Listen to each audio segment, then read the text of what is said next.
To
the limits of his knowledge or beyond.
Always just a touch of space madness.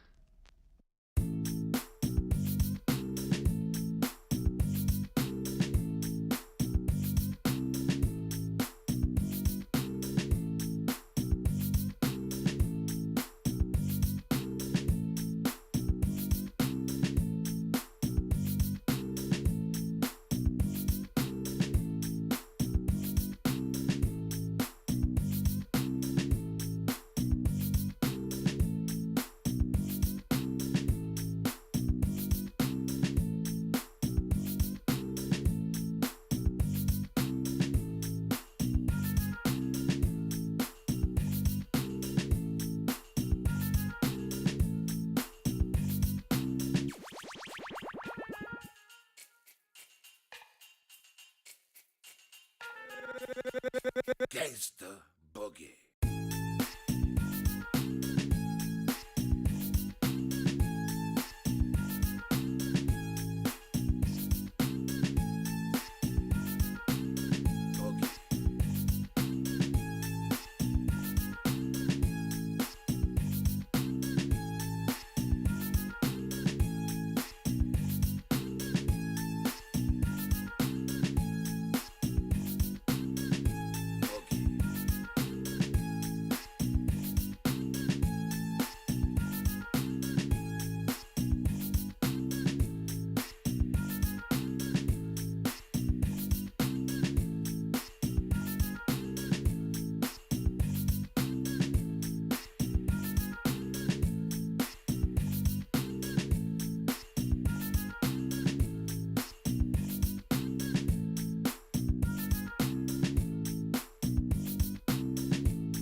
retain his knighthood for 6 months.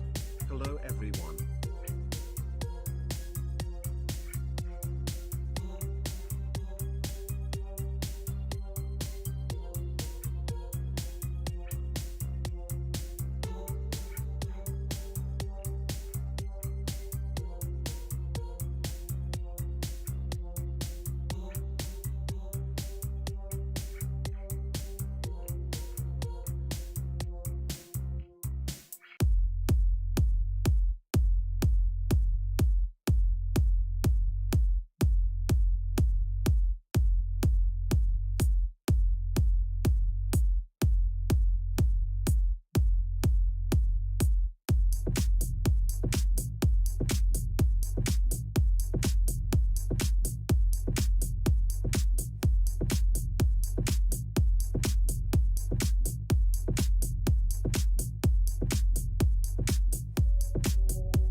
Hello and good evening, everybody. Welcome back. Freritos de la Vega going against DSharks. It looks like a second time in a week. DSharks will need to face their opponents and get a win here.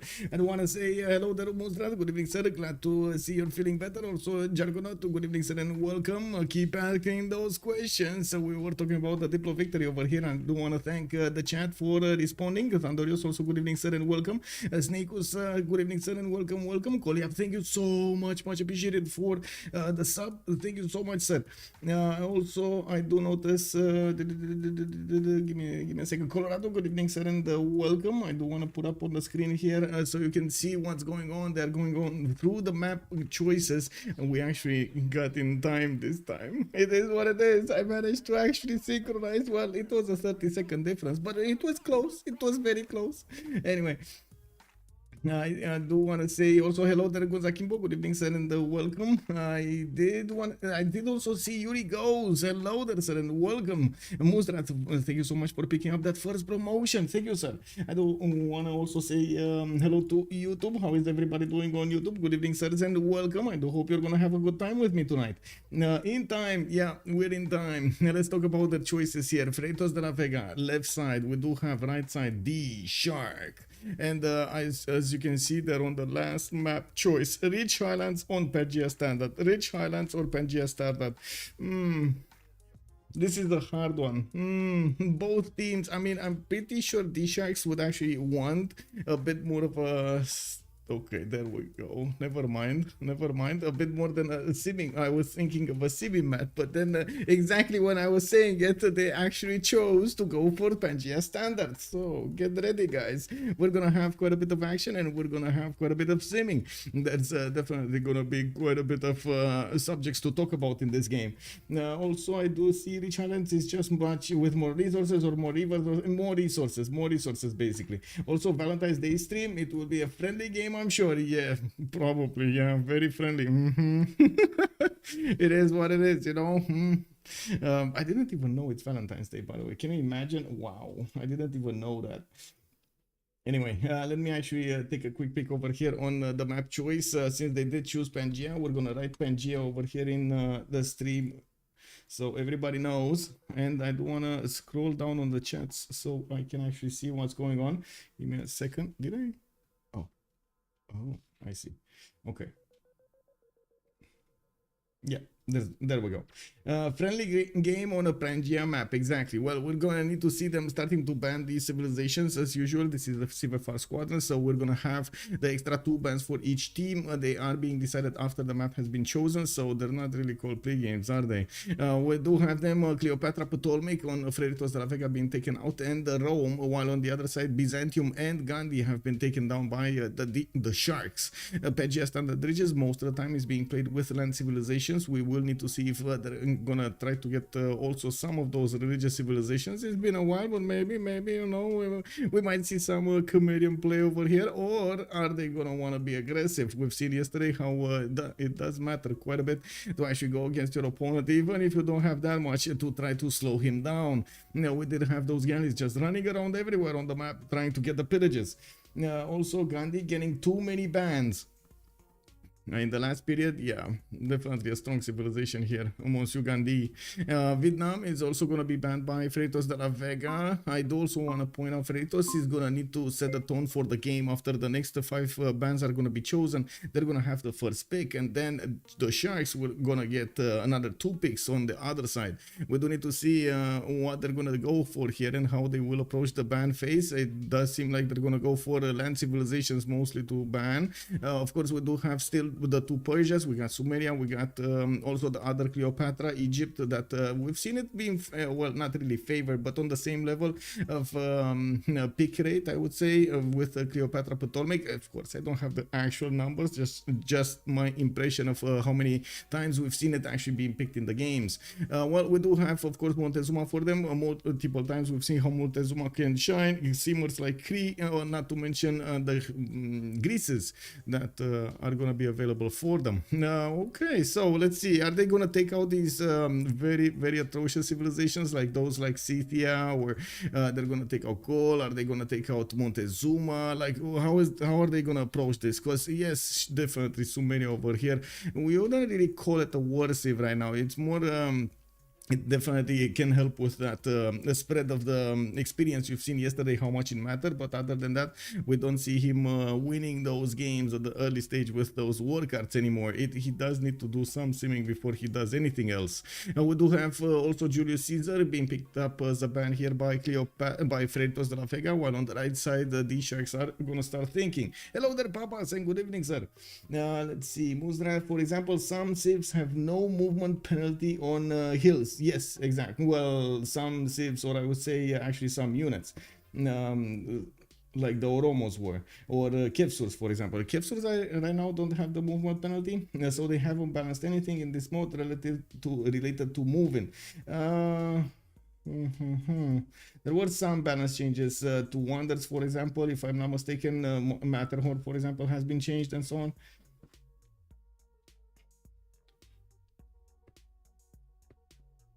I should turn off this because picking notifications out of a very needy Tinder. What is this?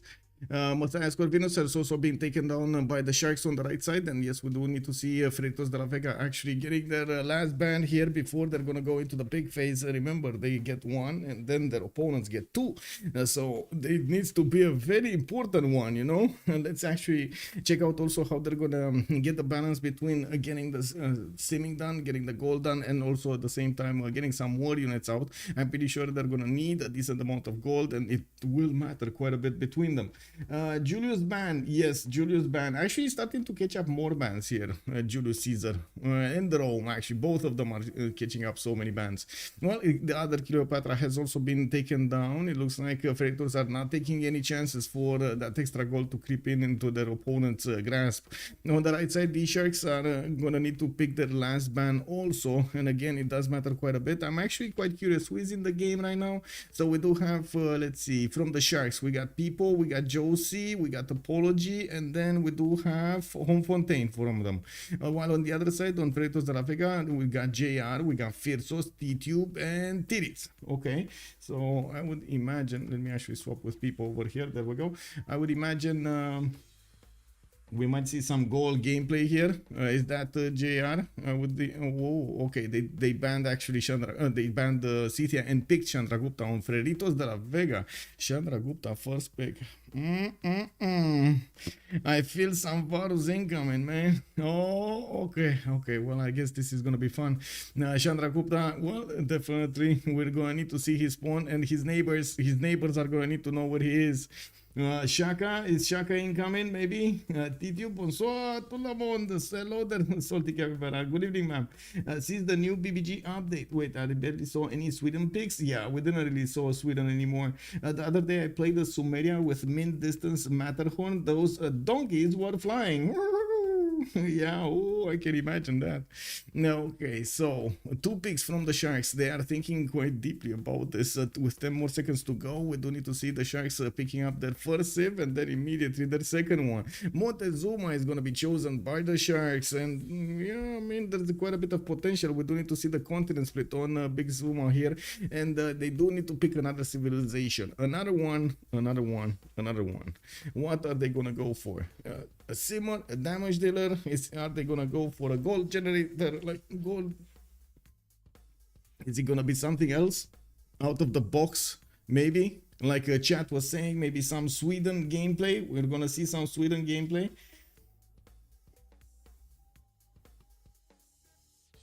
Oh, it's grey. It's gonna be a simmer. Okay, let's go. Creed does benefit from an extra trade route. Those trade routes are also going to get bonuses from his passions or camps improved in the capital or the city. He's actually sending those trade routes too. So extra gold, extra food are going to be available for him from those trade routes in the other cities. And Magnus is just going to make that better. We're going to need to see how he's going to try to approach the simming with Cree, and we do need to see how Freritos de la Vega are actually going to get their second choice on the board. With the Chandragupta, I wouldn't imagine they're actually going to generate that much gold. They definitely need to fix that in some way, but I'm pretty sure there are quite a few available options even after the next 4 bans that would give them the gold. We've seen players actually try to get a little bit out of the norm here a few times with Brazil. We've seen them with Tokugao. We've seen them with oh, there we go, the Purchas. Okay, there we go. Nedersha has been picked up. It's been a while. Hasn't it been a while since we've seen Nedersha in the game? I feel like it's been a while. Anyway, so yeah, there we go. Yeah, they're actually going to go for something, I would say, a little bit more common, but definitely powerful. I'm a bit surprised. Actually, no, I'm curious what T-Tube is going to go for, because he's the one that usually likes, like Catherine de Medici, the Black Queen, getting those Guard Imperials to smash their opponent's cities and so on. But this time around, at the moment, we do see the Gupta here, and we do see Nedersha. Are they going to go for another one of those? Let's see. Hammurabi is going to be banned by Freritos de Vega. Definitely a very strong civilization. Matt Beats, hello there, and welcome. How are you doing? How are you doing? Also, Mali is open. The Musa hasn't been nerfed to the ground, right? Well, not really to the ground, but it's down there somewhere. No, I'm kidding. It can definitely do quite well. Most of the time, Mali is getting banned.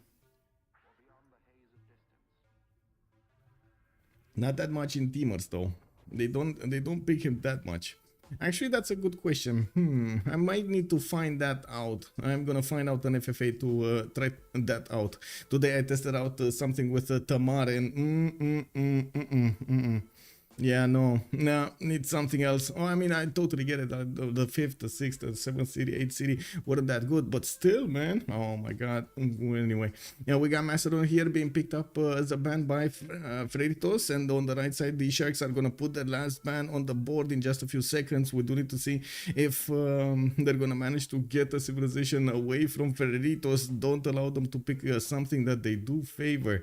I gotta say, there's still Shaka on the board. There's still Shaka on the board. Sundok is on the board. We got the other Korea, Sejong on the board. Come on. Oh, the great Titubian apocalypse is happening. Catherine de Medici, the Black Queen, has been taken down. And we do need to see how Freritos are going to get this going. FDLV banning warships. Yes, they are banning the warships. They're taking them down. But look at this, man. Catherine de Medici taken away from T-Tube. And now Lotaro has also been taken down. DSharks are going to need to get their 3rd pick on the board. And it will be a warship. We got a follow-up here with Genghis Khan, Mongolia, appearing today for the Sharks. We're going to need to see those Keshiks just running around everywhere. Oh my god. Can you imagine if he actually picks the other Kublai also? More Keshiks, more. Oh man. Anyway, we do need to see how Freritos is going to respond to this. There's definitely quite a few opportunities for the Sharks to try to get into their borders with some units, and we do see some mid timings over here from the Sharks. Freritos de la Vega will probably need to prepare for this and also get to prepare for the late game. So let's see what kind of civilization they will think, they will deem it worthy of getting picked over here by them and being played out. Come on, let's see. Let's see, Freritos, let's go. It will be a simming Genghis. Oh no. An island Genghis? Oh no. Oh my god. Maybe it will be. I don't know. We'll see. Inca is going to be picked up by Freritos de la Vega. I would say this is going to give us quite a few subjects to talk about. Definitely, we haven't seen that many amazing terraforms farms in the last few days, but we have seen it last week. So we do have some knowledge of what Inca is going to do in the game. The last time it did quite good. And not that much production later on in the game, I gotta say. Even if it kept up with science and culture, production was kind of scarce. Anyway, we do need to see the last pick here. Freritos de la Vega are going to need to get their 4th civilization leader on the board, and we're just a few seconds away from finding that out. Come on, 13 seconds to go. Also, let's see, one more coffee. Genghis, not a warship. Those Keshiks are just for escorting settlers. Yes, exactly. You don't need to mind these Keshiks, you know. Don't let them be. Let them be. Thandorius also calling out the Polish invasion. Poland is incoming. Oh, we got the Shaka. We got the Shaka on Freritos de la Vega. Oh, I see how it is. I mean, we might actually get to see some imps going against Keshiks. This is going to be amazing. Tokugawa is also going to be picked up by the Sharks. Oh, okay. Get ready, guys. Get ready. Okay. Also, I do want to spend a minute over here to talk a little bit about what's going on with the points. It looks like in Division 1 of the Season 13 of CivFR Squadrons, we do have 5 games played by some of the teams, actually most of the teams. Last Day Company leading the way with 4 wins and 1 loss. DShark are second over here with 4 wins and 1 losses. Freritos de la Vega with 3 wins and 1 loss, but they are 1 or 2 games behind. We do have also Ulysse with 3 and 2. SPA on 3 and 3. Special Battleships 1 and 4, then Shakun Porson with 0 and 6. It does seem like it is quite a hell of a group over here for those slots in the CWC. Let me actually take a quick peek if I do have any 0 MS. I hope not, and it's gonna be fine over here. Do we? Yeah, we're fine. We're fine.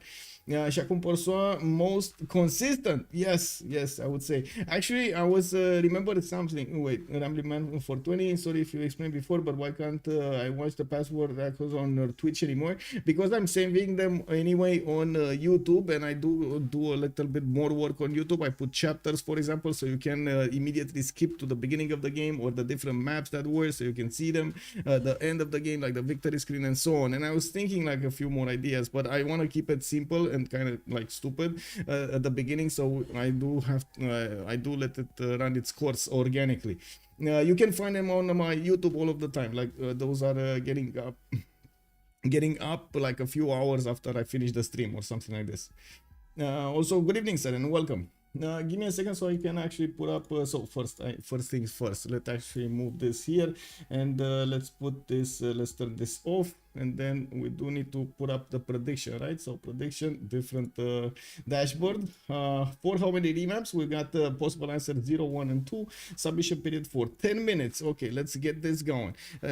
Sorry, but why do you leave them off here? YouTube is ad central. I'm not a fan. Wait, is there a difference between YouTube and Twitch on this? Because I kind of see them kind of the same. I don't know. It just allowed me to actually do them much easier.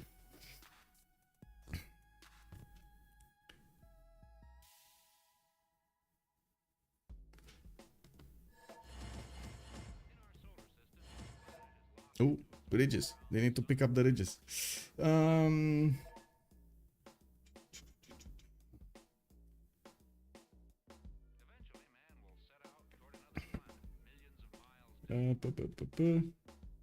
YouTube revamped to the rescue. Revanced? What is the revanced?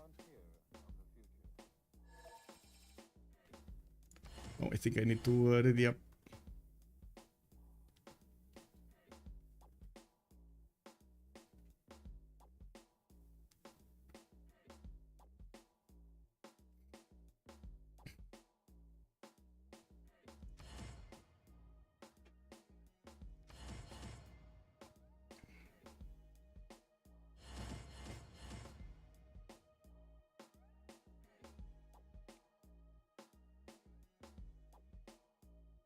Yeah, I think quite a lot of people are using ad blockers these days. I heard a lot about the war with the ad blockers by YouTube and so on. Quite a few stories. Anyway, I did see a documentary the other day about game theory, and one of the results that they did manage to actually find out around the 70s or 80s. They actually got the game theories from all around the world to actually try out some simple procedures, like simple those interactions that could happen between two opponents, so they get the most points at the end of the day. And anyway, it was a little bit more in detail with how many points each thing got and so on and so forth. But the big thing is, like, the bottom line is, it was amazing to find out that actually even in like game theory and so on and so forth, it was proven that partners that work together towards a goal are more likely to actually succeed whenever in an environment than not having it. And it's just unbelievable how you can actually prove that with game theory. I can actually check out the documentary if you want the link. or I can put it on my Discord. I did start to do something else on my Discord. Not sure if you guys saw, but I am starting to put the replay center and starting to populate the channel with different few things over here.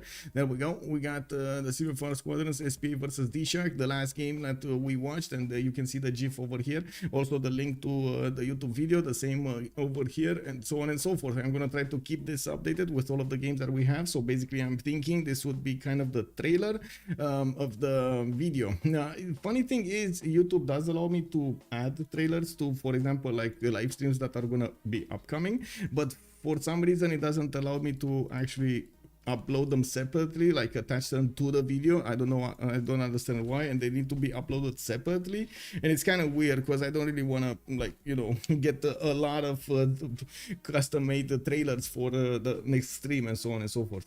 How do you make those GIFs? There's a program called Civ Replay. It's from the French community.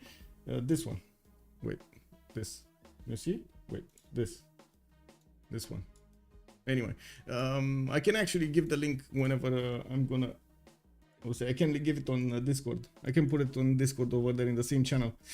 Senior Testa, good evening, sir. And yes, exactly, cooperation is definitely better than conflict.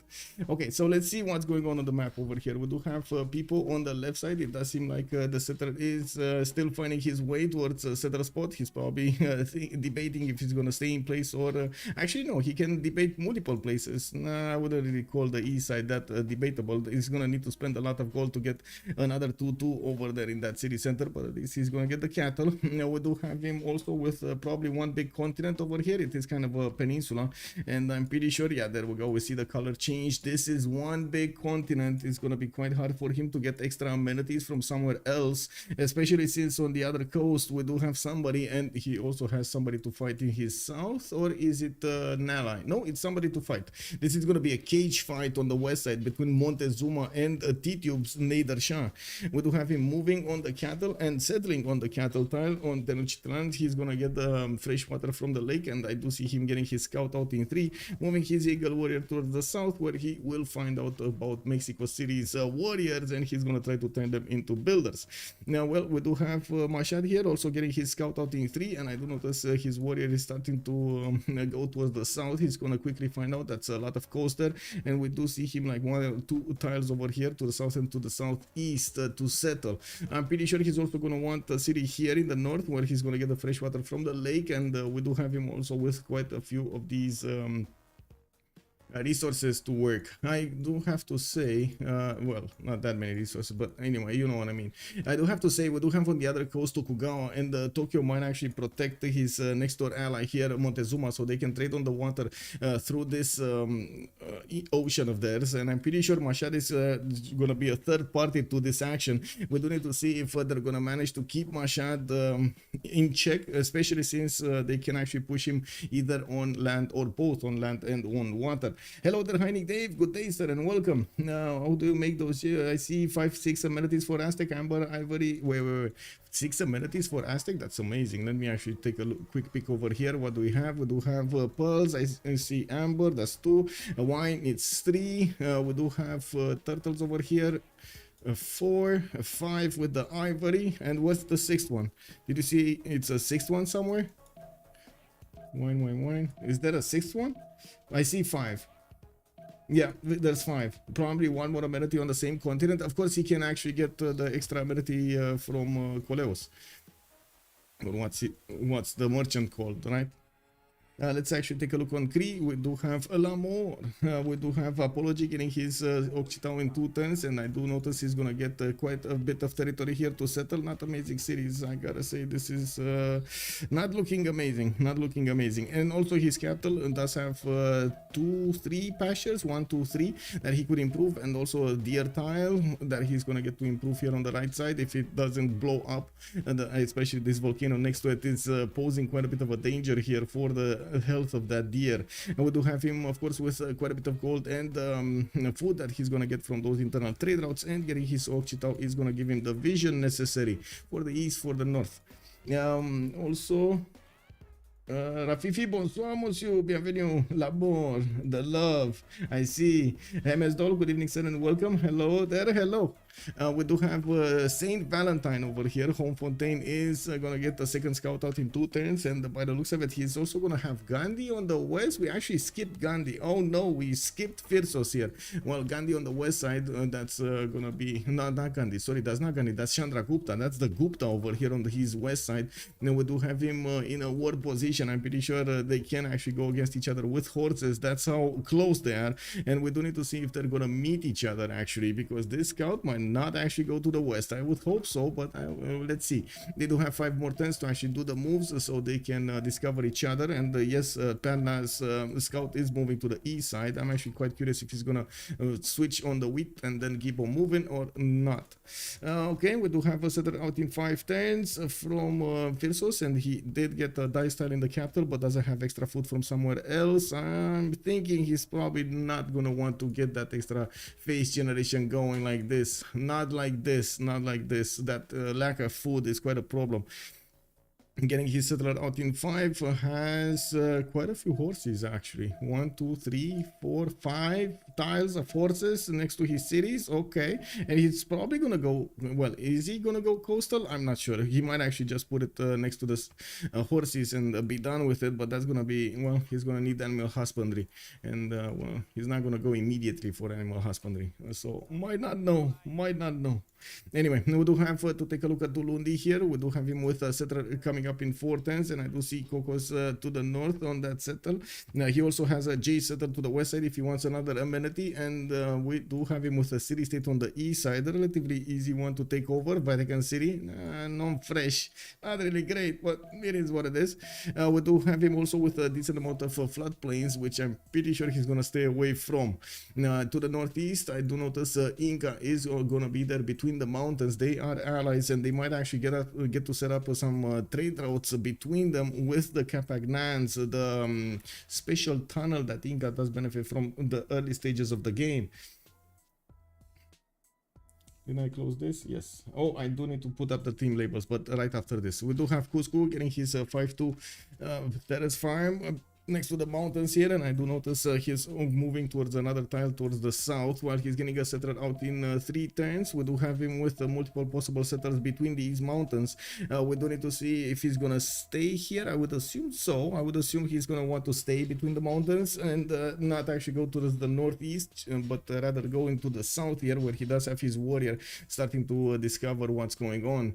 We do have him also with so much territory to expand into the north here and protected territory with mountains on the east side and fresh water from these rivers, from this actually one river to rule them all, the Umfolozi River. And Tokugawa is going to be on the coast. Josie is going to have a few resources to benefit from. The pearl tiles on the east side, and I do notice he's getting his settler out in 2 turns. And well, he is kind of far away from his allies, and I'm pretty sure he's at some point going to do something about the Inca on the west side. But first, he's probably going to focus everything on his opponent on the coast, T-Tube. So him and Aztec might actually get the victory here. Nice wander to the northwest of Inca. Where? Northwest. Oh, the Vredefort Dome. This one with 1 culture and 2 science points. Yeah. Not as troublesome as the various terms for night evening. Oh, there are so many, and both female and male. The nighttime has a conflict identity. Conflicted identity. Kick. Brehio, good evening, sir. What does SR? It's a standard Pangea. Standard ridges, actually. Sorry, standard ridges. I don't know why I said Pangea, but the standard ridges.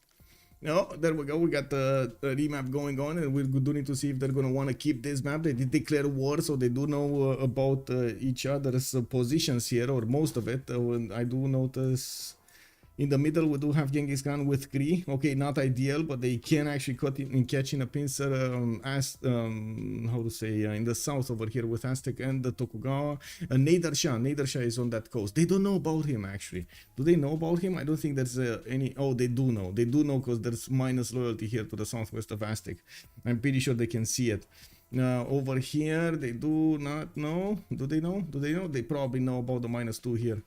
Yeah, they probably know. Okay, and then on the other side was the vision. What do we have here? So Inca next to Shaka, and then Gandhi is gonna be all alone next to the Kesheks of Mongolia, and he knows about this. I guess this is probably this and the Nader Shah being all alone somewhere might actually be. Yeah, there we go. Be the reasons that they're gonna want to remap this. Now, Aztec farming intense for Mexico is very strange historical sense. Yeah. Hello there, Captain Diabetes. Good evening, sir, and welcome. Have there been any remaps? No, sir. No, sir. No remap till now. Now we do have a remap. This is the first one. Frankie Four Fingers, also not a single European leader in the game. That's quite a rare thing. Yeah.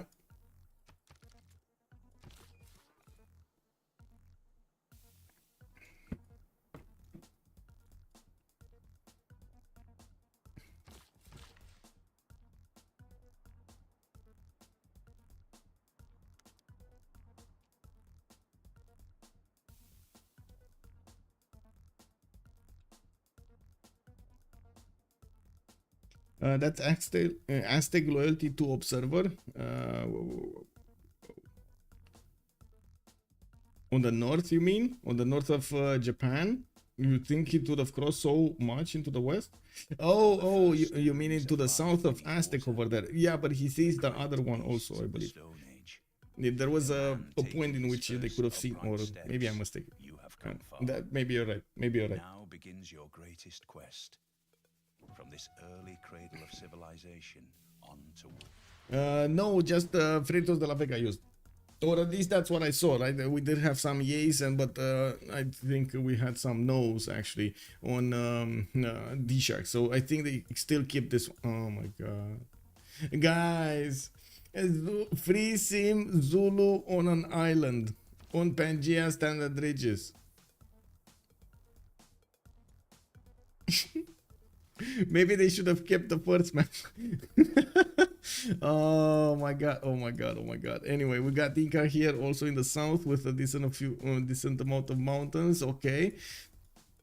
We got Mongolia also condemned to be on the west side on a peninsula. Maybe he is actually gonna go coastal and fight Zulu on the coast.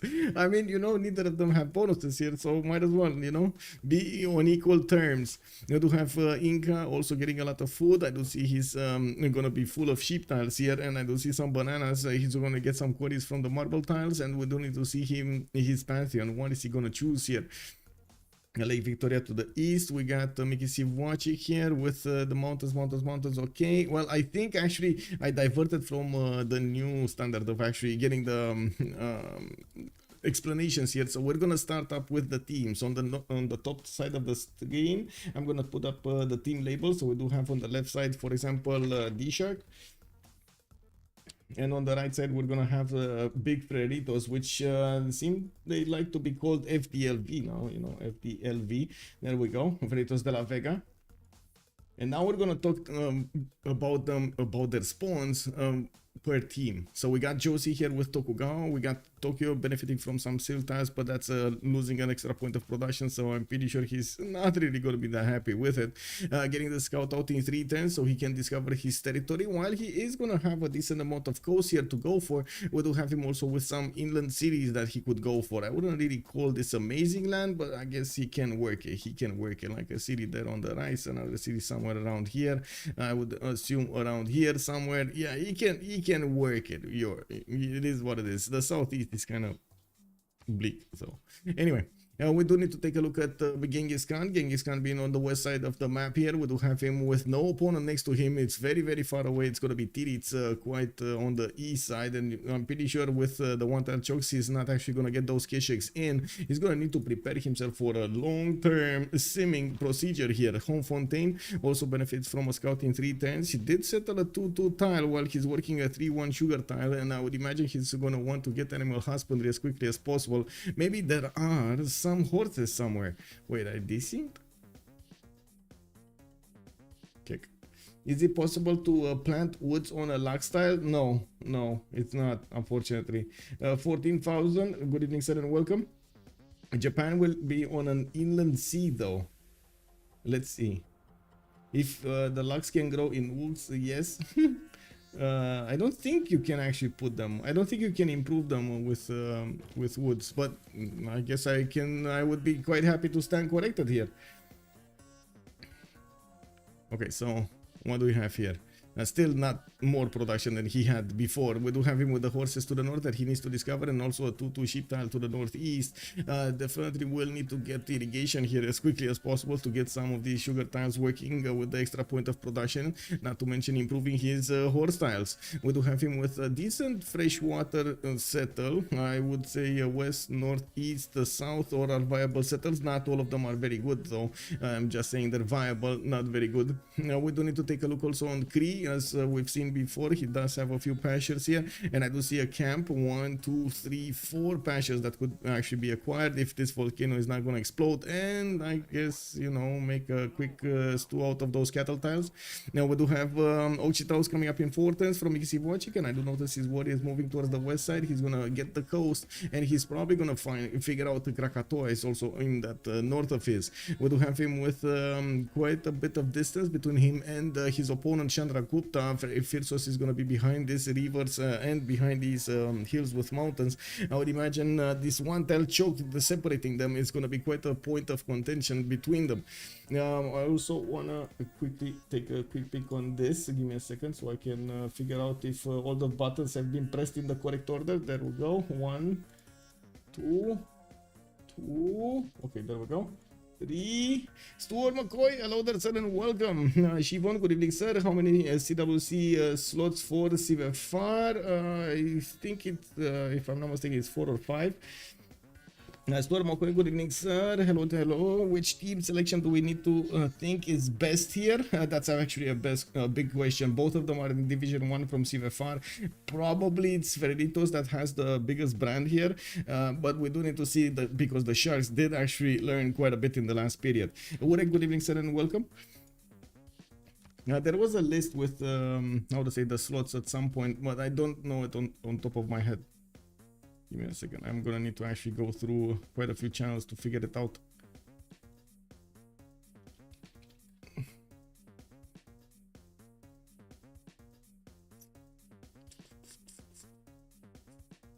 Give me a sec.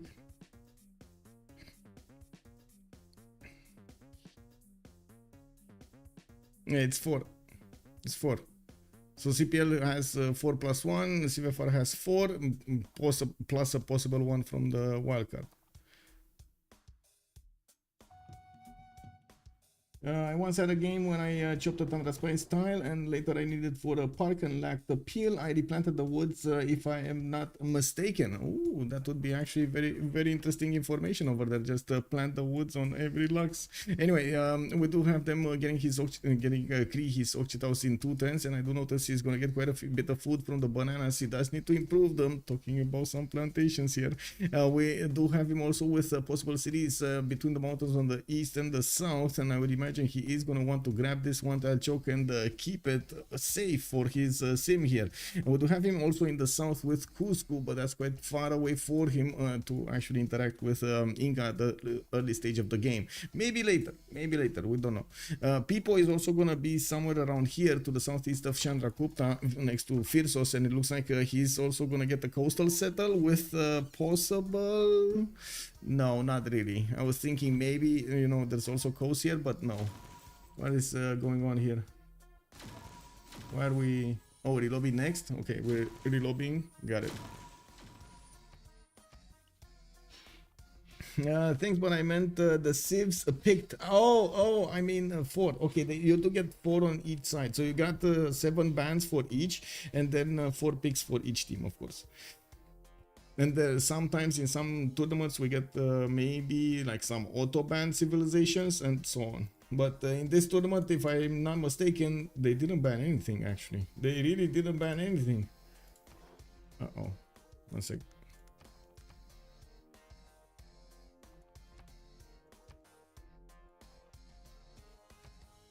I'm not sure exactly for what reason, but recently I had to do this more often than I had before. Like get out of the game because I was receiving this error on connection. Anyway, maybe it was because I didn't refresh the page, but I doubt it. I usually refresh the page. It is what it is. Ah, bonsoir, Fred Wessel. Bonsoir, monsieur. Bienvenue.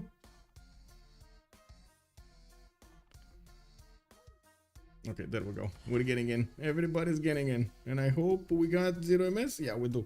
Automatic, good evening, sir, and welcome. Why so many war civs today? Because it's Pangea. And yeah, I mean, they're in a war mode. What can I say? It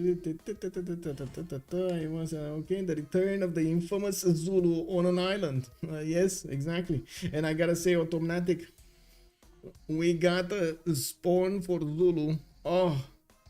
Oh, perfect. It's exactly what he wants to be.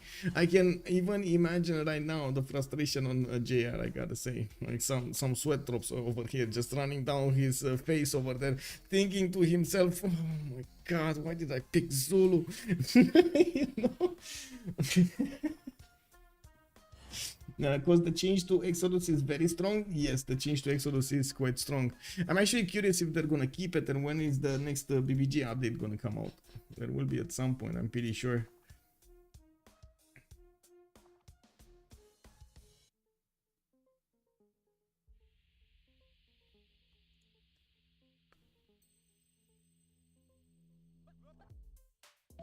Okay, there we go. I was waiting for them to click on buttons.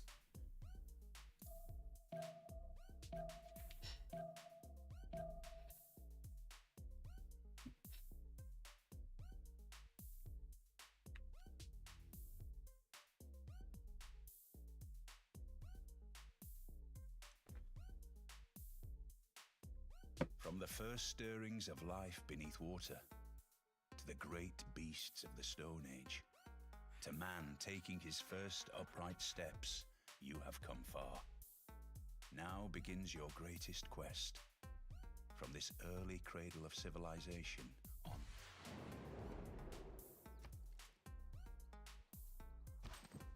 Okay, so back to the game. What we were talking about? We were talking about Padna. No, we were talking about people here. Tenochtitlan with his 2-2 sheep tile, a single 2-2 in the capital. Not very good, but he does have one underneath his settle.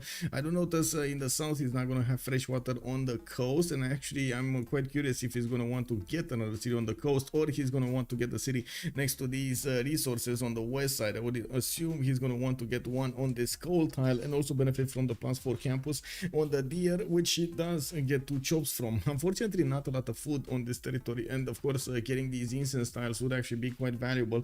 We do need to see also if he's gonna manage to I would say get to spot India first of all from an early stage, and also try to get as quickly as possible towards the northwest over here. I would imagine this will probably be a battlefield.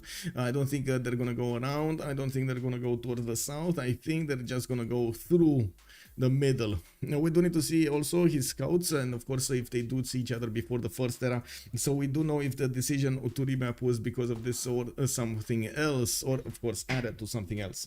And Sasso, bonsoir monsieur, bienvenue. Woo! Yeah, hello.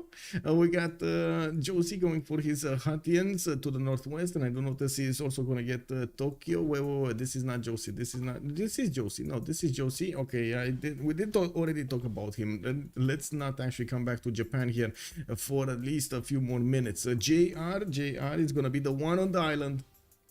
Yeah, the one on the island.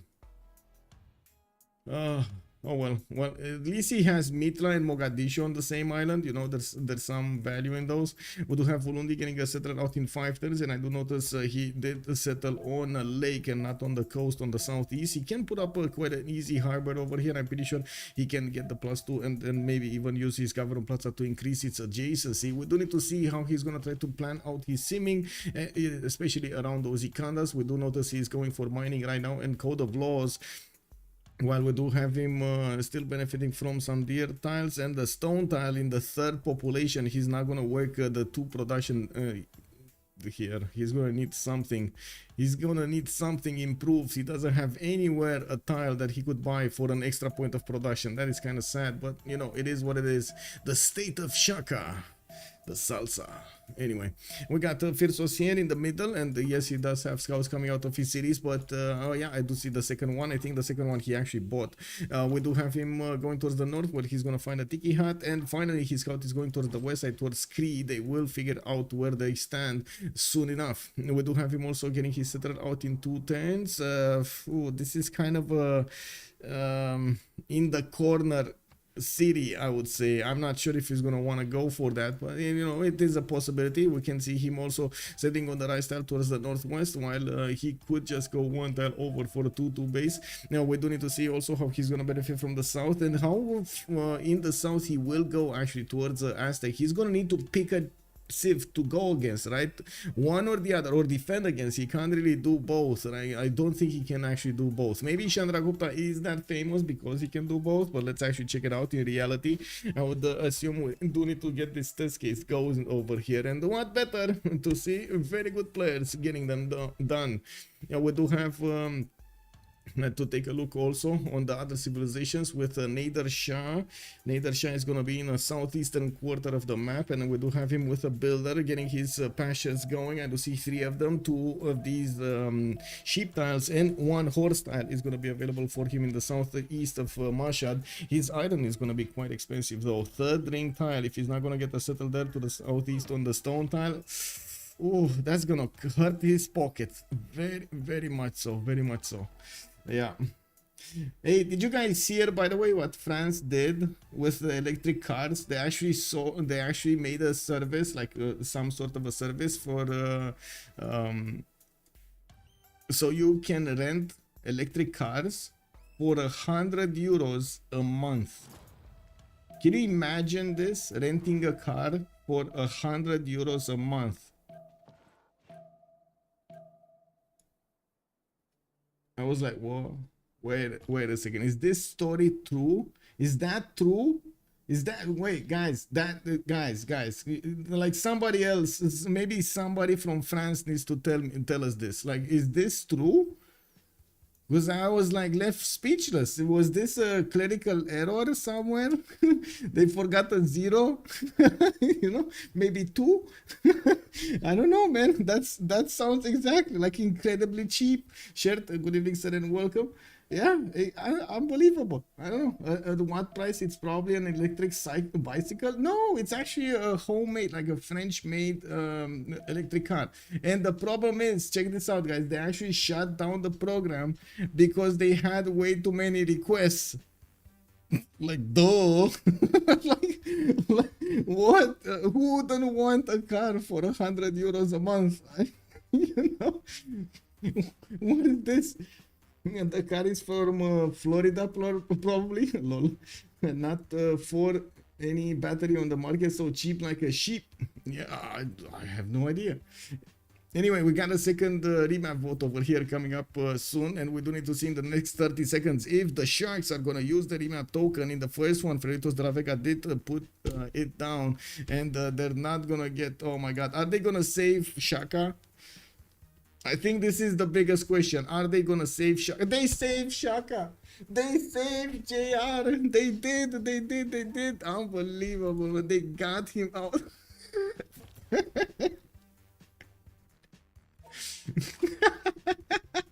Oh my god. Oh, the Foreign Legion, not Florida. I mean, you know, FL. I'm thinking, when you say FL, I'm thinking of 2 things. It's Fruity Loop Studio and like the program, the software, and I'm thinking Florida. I don't know about something else, but it's good to mention right now. So it's the car is from the Foreign Legions.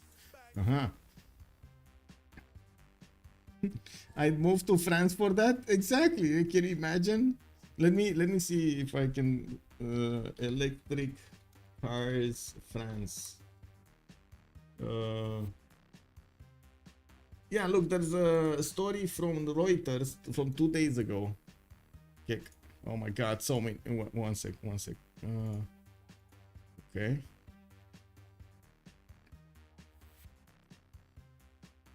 Are we loading in? Yeah, we're loading in.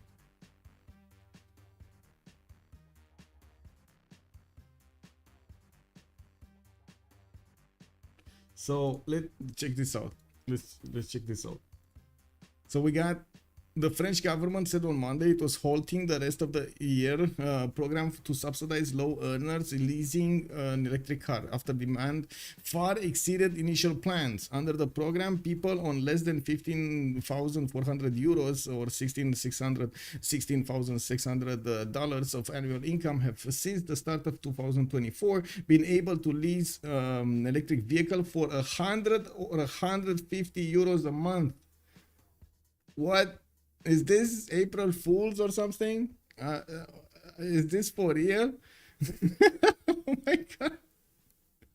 Oh my god. Oh my god. Yeah, unbelievable, man. Unbelievable. Anyway, let's come back to the game. This is a much more clumped. Okay, this is basically like a pyramid scheme, right? We got over here Pangea, Standard Ridges. We got the eyes, Schneidersha and Montezuma in the north. Let's see who's gonna be in the belly. Who's gonna be in the belly of the beast? Shaka is gonna be in the belly of the beast. Look at Ulundi over here in the middle. I mean, I think Zulu is much more comfortable where he is right now than where he was last time. I'm just saying, we might actually see JR over here have fun, you know, like break a smile or something.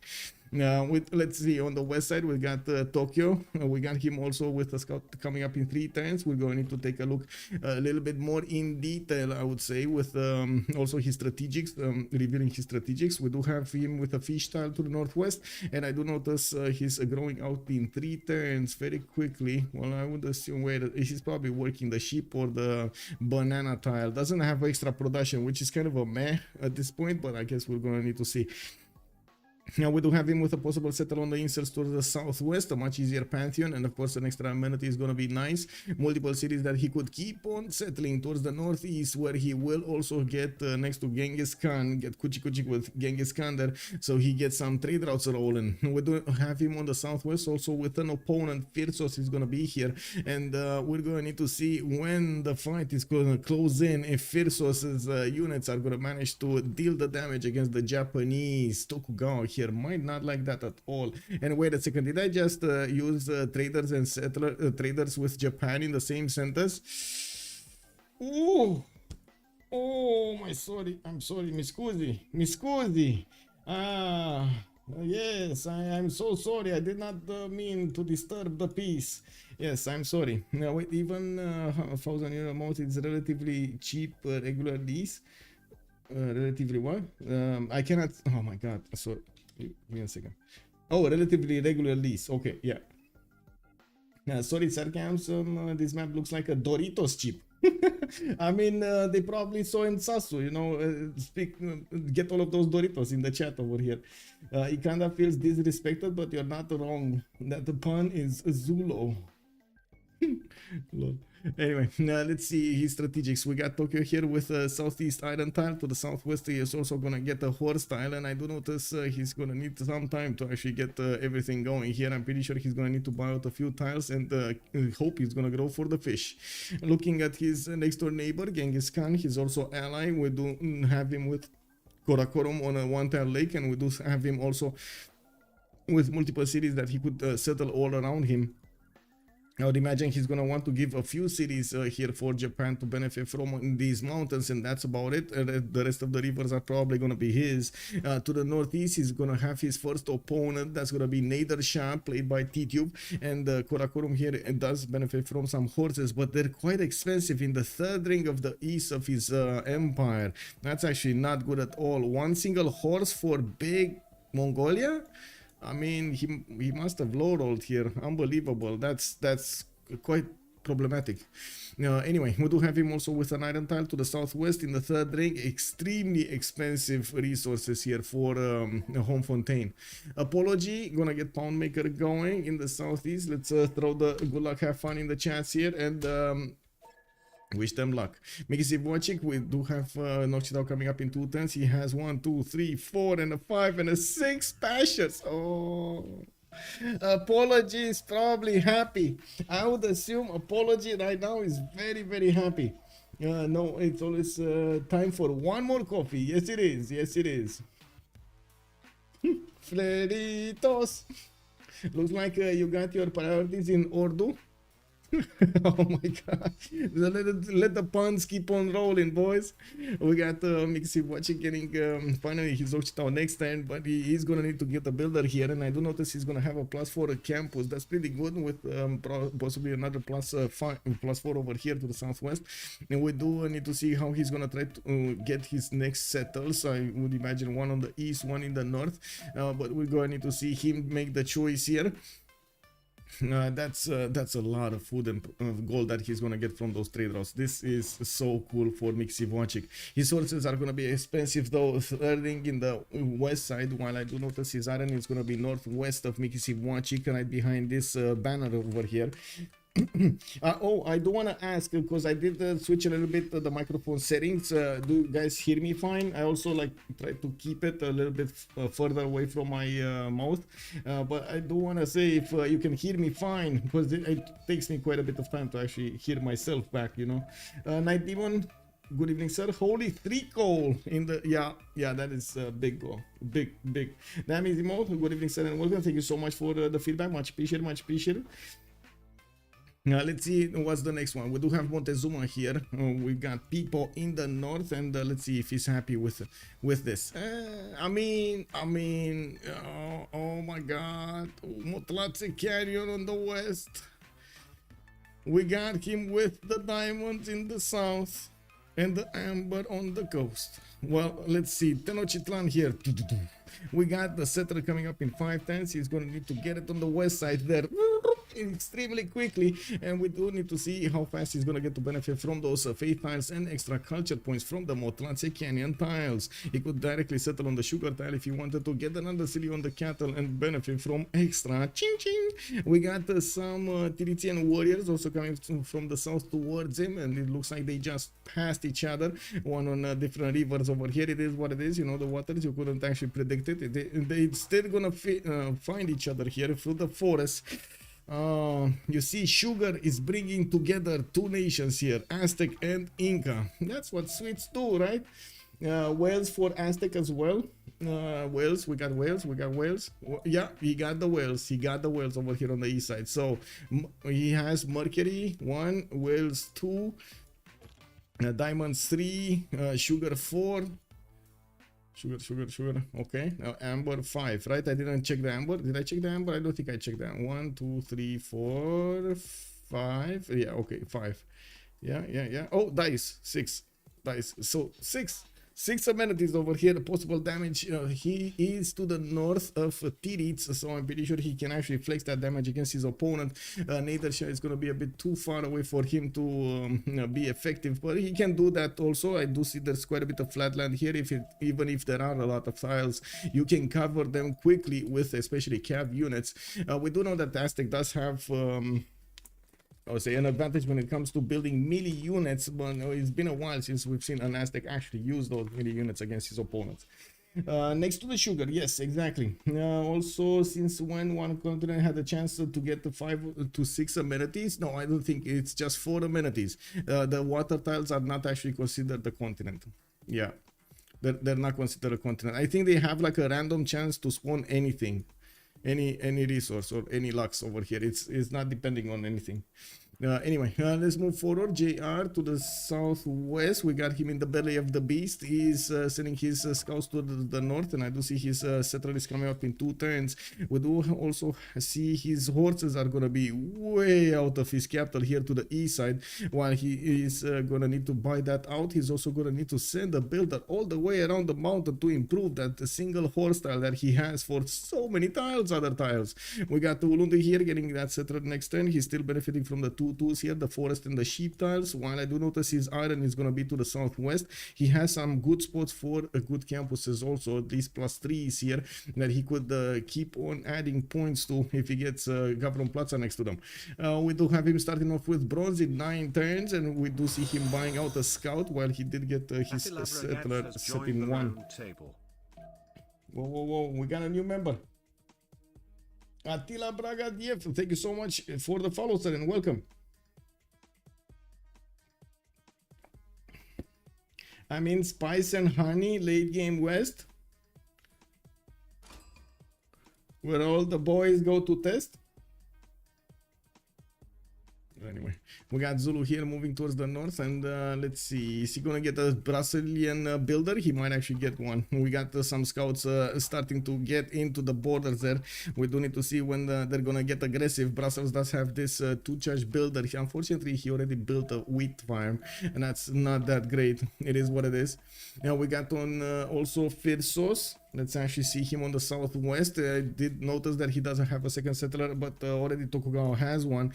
We do have him closing in with quite a few scouts towards the city of Kyoto, which did get settled on that incense style. And I do notice he did discover Eye of the Sahara, but has not chosen to send his settler there first. I was thinking he's actually going to get the settler right on the right style or on the 2-2 base, but it looks like he's going to go for a freshwater lake settle. And we do need to see if he's going to get another city over here to the southwest, so he can get more cities in this space. Now we do have him, of course, with the river spanning towards the northwest and northeast, and he did put down his first holy site, which is a +2. We will need to see also the third settler position. I would imagine north is going to be his choice, but I guess we do need to wait for him to make that choice. Now I definitely have seen some players that would do so much to get this Eye of the Sahara at the beginning, like go so much out of the way for that. It's, like not for the Eye of the Sahara in particular, but for wonders. Like I've seen them go for the 331 wonder, the Chocolate Hills, for example. Chinese Talon, good evening, sir, and welcome. Hello there, and thank you so much for the follow. You either farm the wheat or build a granary, and as we know, we don't build the granaries. Yes, but I gotta say, after 1050, you kind of need the granaries. Not gonna lie, you kind of need the granaries. You need that extra food for the higher population. Every little bit you can squeeze out of your cities, you need it. We do need to take a look on T-Tube and T-Reeds, right? We got T-Tube here on one city. Manshad is gonna get his third settler out in 410s. He's getting discovered here by Mongolia on his southwest, and I do notice both of them are actually going towards each other here. We do have Fontaine probably on the right style, while Persia is gonna get around here on the stone. Well, he is gonna get some deers to improve, and I do notice he's gonna have also quite a few stones over here. The stones are with YouTube today. 1, 2, 3, 4 stones around his cities, and he does have some more otherwise. Does he? Yeah, one over in the north. That's it. 6. Wow. Okay, that's not that much. That's not that big. That's not that big. Now we do have him also with +3 campuses if he wants to, and we do need to see how he's gonna set up his commercial / encampment / campus / everything else you wanna add here so he can actually get the simming done against Mongolia. I would say Mongolia has a better timing than Persia, but I guess we're gonna need to see how Homefontaine is gonna wanna play it out. We do also need to take a look at his strategics. He has available iron to the southeast. Again, horses, very expensive. I would actually raise the alarm over here. Horses are quite expensive, and I guess nobody's gonna get for the iron except him. So again, a bit of a problem. That's gonna be quite a bit of a loss of resources here for their team. It is what it is. Freritos de la Vega will need to pay attention to this because they will need a lot of stuff. Well, it looks like Brussels is getting hit by multiple scouts, and well, it might be 110 from getting a warrior out of that city center. I think it's still gonna die though. Is it? No, he might actually, if he gets a warrior, he might actually survive. Okay. Geronimo! Hello there, sir, and welcome. Good evening. Also, I shall be knighted primer. Forking_knight. Thanks for casting already, Michael. thank you so much for King Knight. Much appreciated for the prime. Thank you, sir. Thank you. Maybe it was +13. Wait, I remember seeing a +13 Aztec in one of your CWC games. I don't remember who it was, Barsake or someone. We did have, well, I don't remember the CWC, but I do remember Jack the Ripper did this in a Hidden Cup. They actually let him, and that was like, I was going like it was unbelievable that what we were seeing over there. He was being quote unquote allowed, as in not really not really discouraged from getting the continents. And when he started getting the continents and he had like +12 jet bombers, well, the game was kind of over. You know, it is what it is. Anyway, let's actually see. We got a third city from Zulu. Looks like Jihad is going to be quite big this game, getting his bronze working out in 2 turns, while early Empire is on 6.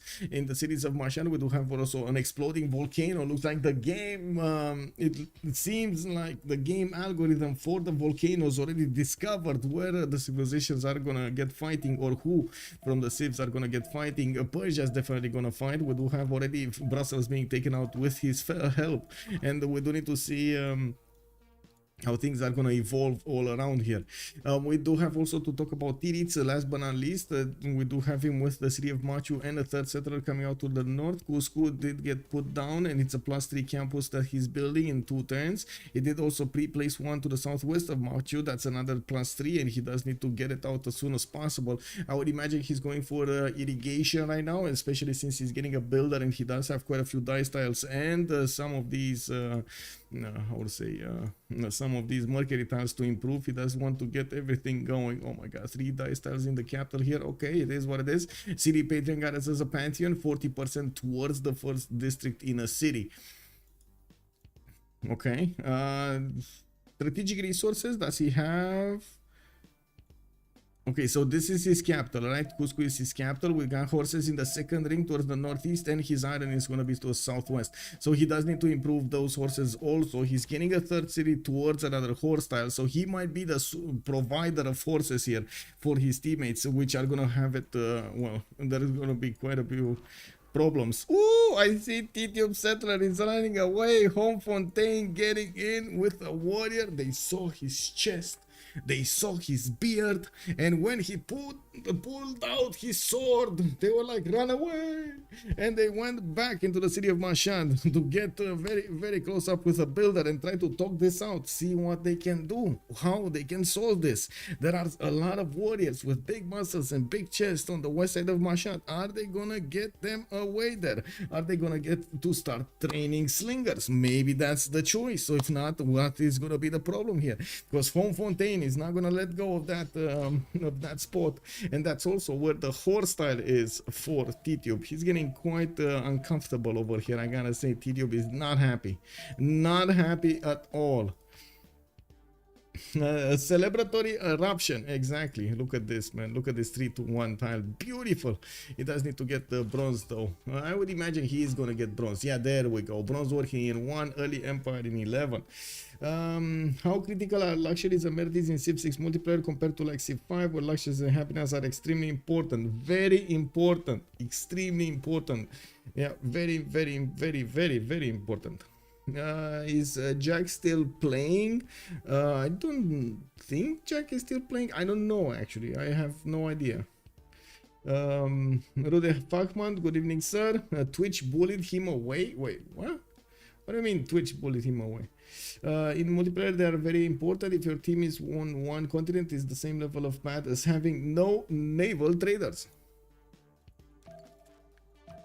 Okay, so what do we have next up? Well, let's actually take a quick peek on the map. Do we have new pantheons? God of the Sea, chosen by Japan, is going to get these fish tiles with an extra point of production on them, which is going to be very valuable. Third city moving towards the southeast, and I'm actually quite curious. Is he going to put it here? I would imagine so. Yeah, there we go. So he gets the powerful harbor, and also gets to work these volcano tiles. Doesn't really need to settle on the truffle since he's gonna get to him upgraded quite quick. Yeah, he did go for the third city. He did go for the third city. I mean, yeah. I mean, I'm not saying I predicted this, but I kind of predicted this. You know, it is what it is. Is that Montezuma alone, surrounded by 3 enemies? Exactly how he likes it. Yes, we do have him exactly how he likes it over here. We do have Montezuma in between all of his opponents, getting Motranse Canyon to give him the extra culture and the faith. While he didn't yet pick up a Pantheon, we still don't have him upgrading his resources here. And I gotta say, he's putting down an encampment from Teotihuacan while he doesn't know about animal husbandry yet. This is a bit surprising. Wait, stop the payout unless he changed his nationality or location because of oh yeah, I see what you mean. Yeah, that's kind of rip.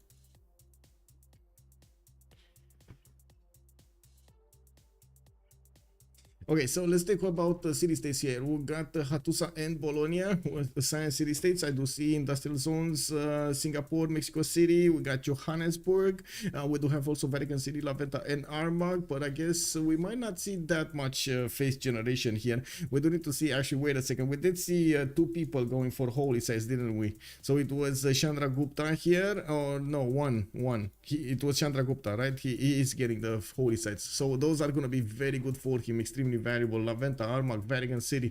There's so much faith that he can produce with those city states. We do have also for the gold, Bandar Brunei and Hunza. While I do notice Valletta is going to be the one for the military. No culture city state in the game. Now, are there any natural wonders in this mode which give you some extra abilities? You own at least 1 tile of them, or do they just provide... yes, there are multiple wonders, actually. For example, Zangi Dangxia is the one that pops into my head immediately. So if you get 1 tile from Zangi Dangxia, you're going to get 2 merchant points per turn and 2 general points per turn. At the beginning, it's actually quite valuable. Basically guarantees your first merchant and first general. Or a general, actually. Yeah. Okay, so I think we need to finish up the prediction, choose an outcome. We did have 2 remaps, so I'm going to complete the prediction. Sorry, I kind of slacked on YouTube over here, but you know, it usually is just a vote. Whoa, army of cats on Brussels. Yeah, the army of cats, and they succeeded in taking down Brussels. I imagine Athena would be proud. She's going to be very proud of them. The bay near Japan provides plus 2 gold on every fishing boat. Bay near Japan. Oh, the bioluminescence bay over here. Yes. 1 tile natural wonder appears as a reef and provides plus 3 science, plus 1 food, plus 1 gold, plus 1 gold on fishing boats if you own this tile. Yeah, it's plus 1. We also have the big wonder. Yeah. You mean which one? Because there are 2 of them. Lysenfjord and another one I totally forgot. I think you're talking about the culture one, right? Not Lysenfjord. Or Lysenfjord, not sure how to pronounce it, to be honest. Anyway, now let's take a look at their pantheons. What do we have here? Still no pantheon from India. He's getting his instance style is improved. Definitely went for irrigation here. Creed did choose God of Open Sky, and he's now getting his builder to improve his pastures. He is also benefiting from a decent amount of science here. 13 science and 3 culture, 4 apology. We do have him getting his first traders out, and I do see war has been declared between them. We do need to see where is the action happening. Somebody must be doing something to some other somebody. Well, we do have multiple encampments coming out from multiple civs. Oh my god, look at the spamming of encampments. 1 2 3 4 5 6 7 8 9 10 11 encampments, guys. We got 8 players and 11 encampments being built at 1023. I think we know where this game is going. I think we know the direction right now. Anyway, looking back, we do need to take a look at the other pantheons here. God of War and Plunder 4, Mongolia. Honfontaine is settling his cities on the east. And looks like there's a price over here. 7 roses cost you 31.5 euros. Ooh, those are some expensive roses, man. I mean, wait a second. Are they actually, you know, at least with some ornaments made out of gold or platinum or something? Wow.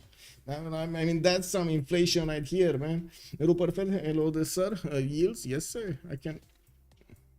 There we go. We got Apology just jumping sky high over here with the science. On the other side, Tirit is the one getting the science. We do have more pantheons. No. Oh, God of the Force chosen by people, and he's starting to get the upgrades here. He's probably wanting that horse style to the west of Teotihuacan. He did already get his iron improved, and one of his encampments is on a horse style. So he's gonna get probably 3 horses or 4 horses upgraded, while his neighbor to the south didn't upgrade his even first one. We do have quite a few Incan campuses coming around, and he's starting to put down his commercials. He did manage to get a discount for this and getting a lot of this production coming out from his terrace farms while he's getting the food at the same time. Magnus established in the capital city. His capital is growing quite fast because of the sugar tiles. He has multiple amenities here. Very nice to keep his happiness at a 3 level, so he can actually benefit from the boost that you get, the 10% across the board. We do need to take a look at the west here. Okay, harbors. So okay, Japan is getting his economy up. We do still have him getting some builders. He needs to improve the tiles. I don't think he has a single strategic resource improved, so he's not acquiring them. While to the southwest, of course, India is going to also take it slow. We do have him building up his face generation, getting his temples. I mean, it's going to take a while. You know, the Chandraguptan people are a very patient people. They like to take their time, you know, dot all the T's, cross all the I's, and so on and so forth. Like, they need to do it. They need to do it properly. We do have campus research projects also coming out from Cree. Looks like he does really want Hypatia. He really wants Hypatia. He's at the fight with India, and they're neck and neck right now. If Inca is with Inca actually, if Inca is not going to get the project done this turn, well, he will not get Hypatia.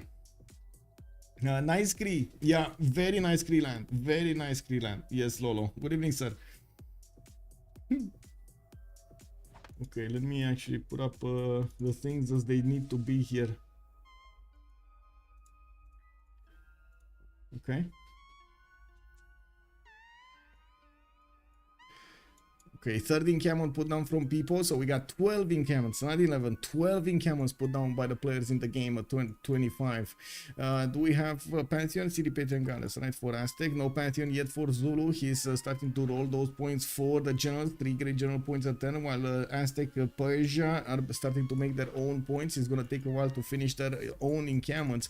Zulu does benefit from half-cost encampments called Ikandas, the replacement ones, and I do notice he's getting scouted out by Cree here. He's trying to get an archer out to fend off his opponent's attacks, while I'm pretty sure JR is gonna need to improve some more of his strategic resources. He was probably going for the iron tile, but the Cree Ochitao is blocking him from getting there. We do also need to see if he's gonna succeed to get that builder. Looks like the Ochitao, no, just didn't have enough movement, right? Not enough movement. Anyway, scout came out, and I'm pretty sure Zulu is gonna get that back. And we got the barracks coming out from Persia, getting his Lady of the Reeds and Marshes, and he still did not get to settle that city towards the northwest, towards the horse tile. Did not get to improve his horses at all. Actually, he only has his iron to the southeast of Mashhad, which is in danger. It is a very explosive iron tile there. It actually, you know, likes to keep you up at night and doesn't actually let you go. It's very nagging, you know, like it likes to talk a lot, but when it talks, it explodes. That's basically what's going on here next to Mashhad to the southeast. So yeah, we're going to need to see if this mine over here is going to be successful in bringing so much needed iron in the Persian territory with all of that talkative volcano next to him. Man, he's going to get really compromised over there, I would say. And we got barracks coming up from Teotihuacan. I do notice some archers also from his capital city, while the builders are still going to need to find the upgrades here for his amenities. I do notice he got that horse to the west side, pretty good. And yes, we do have him going for the diamonds. He needs to improve the die style. He's getting a few Eagle Warriors. There we go. That's an unexpected unit over here. Eagle Warriors, let's go.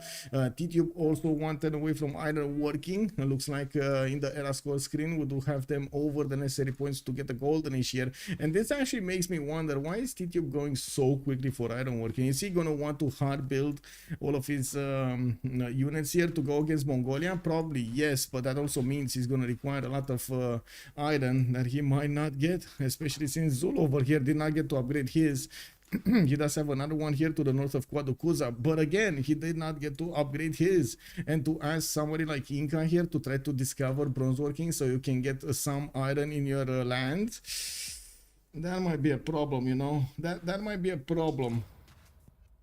Same as can you show ears? I did say that, but perhaps in terms of culture tiles, I guess they count. Yes, someone is said to be alone from Saint Valentine. Wait, is it? Wait, who is said to be alone?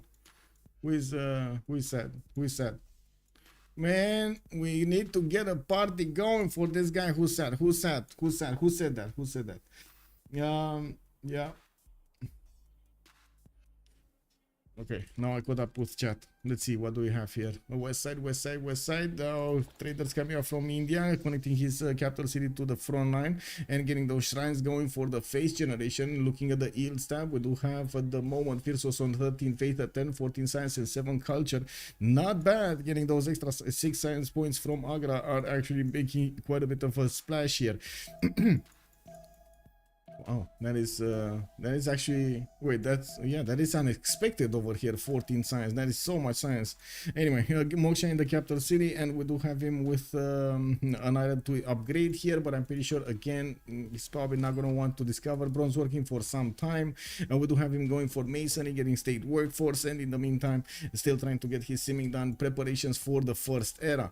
And we do also see Japan putting down his first campuses. This is going to be only a +2 here, while I do see Tokyo is working on his government plaza. No 4th and 5th settler at the moment. They're trying to get these districts done before any other expansion phase. Homefontaine 1 turn away from getting horses. He did finish his 3 encampments, and I don't see him putting the general points, the general projects in, but he is 2 turns out from actually recruiting a general. And looking at the recruitment history, we don't have anybody able to get general at this point in time. So Zulu is 3 turns out, Mongolia 2 turns out, Persia is very far away, Aztec very far away, India very far away. They need to catch up with projects, and I would imagine we're gonna see a project here from Aztec. Yeah, there we go, we got a project going, while he's busy building, finishing up that encampment in the south and getting the barracks in the other cities. This is probably all out war here by the looks of it. Now we got an encampment training project also coming up from T2 cities, 2 of them actually. He wants to secure this. Is he wait a second, wait, I think I know a pussycat. Is he actually gonna you know, like get these multiple projects going, so he denies the generals here? Is this gonna be the great switcheroo of the Persian Empire? I would imagine he doesn't have enough production to get to like 6 projects very quickly, right? Some will get through. That is about the 7 roses. Oh wait, what?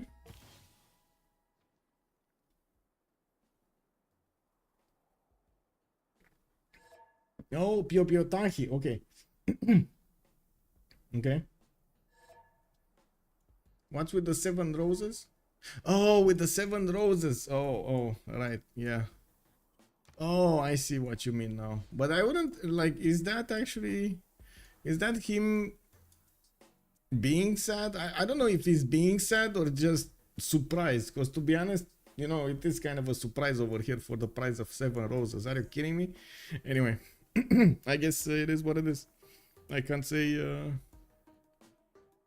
it's that far off from prices in Romania also, so it is what it is.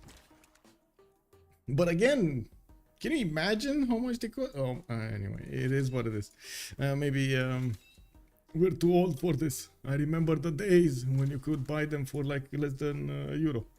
Anyway, it is Government Plaza in Mashhad. We do have him getting it out in 2 turns. Shunsu did get recruited, and I do see Zulu is still 2 turns out. Aztec is catching up really quickly. He needs 7 more points to get a general, and he will finish another project in 2 turns.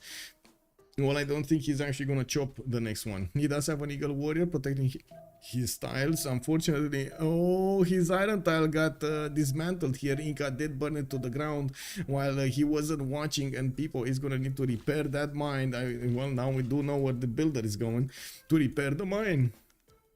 We do have him upgrading his tiles here, especially the diamonds, and I'm pretty sure we can see his luxury attack bonus. It's on +2 at the moment. He definitely needs to get dice tiles and sugar tiles upgraded. Oh, I see sugar did get upgraded. Dice tiles, he needs a dice tile, and he needs a city on the coast. He's not gonna be uncomfortable on the coast, I gotta say. On the other side, we do have Japan here. Not that big of an issue to get a city on the coast. Poop it out over there, you know, get the extra benefits going. You know, at some point they might even become friendly enough to send a single trade route, you know, friendship. That's it. A sign of gesture of goodwill. The monkey was Zaro. Good evening, sir, and welcome. Maybe pissed to have paid that, but you can get a vehicle for 10 days. Oh my god. Yes, imagine. Yeah, you get 3. Exactly. This is unbelievable. A vehicle, driving a vehicle. Can you even compare that in value, like driving a vehicle to 7 roses? Wow, that's some weird pricing right there, isn't it?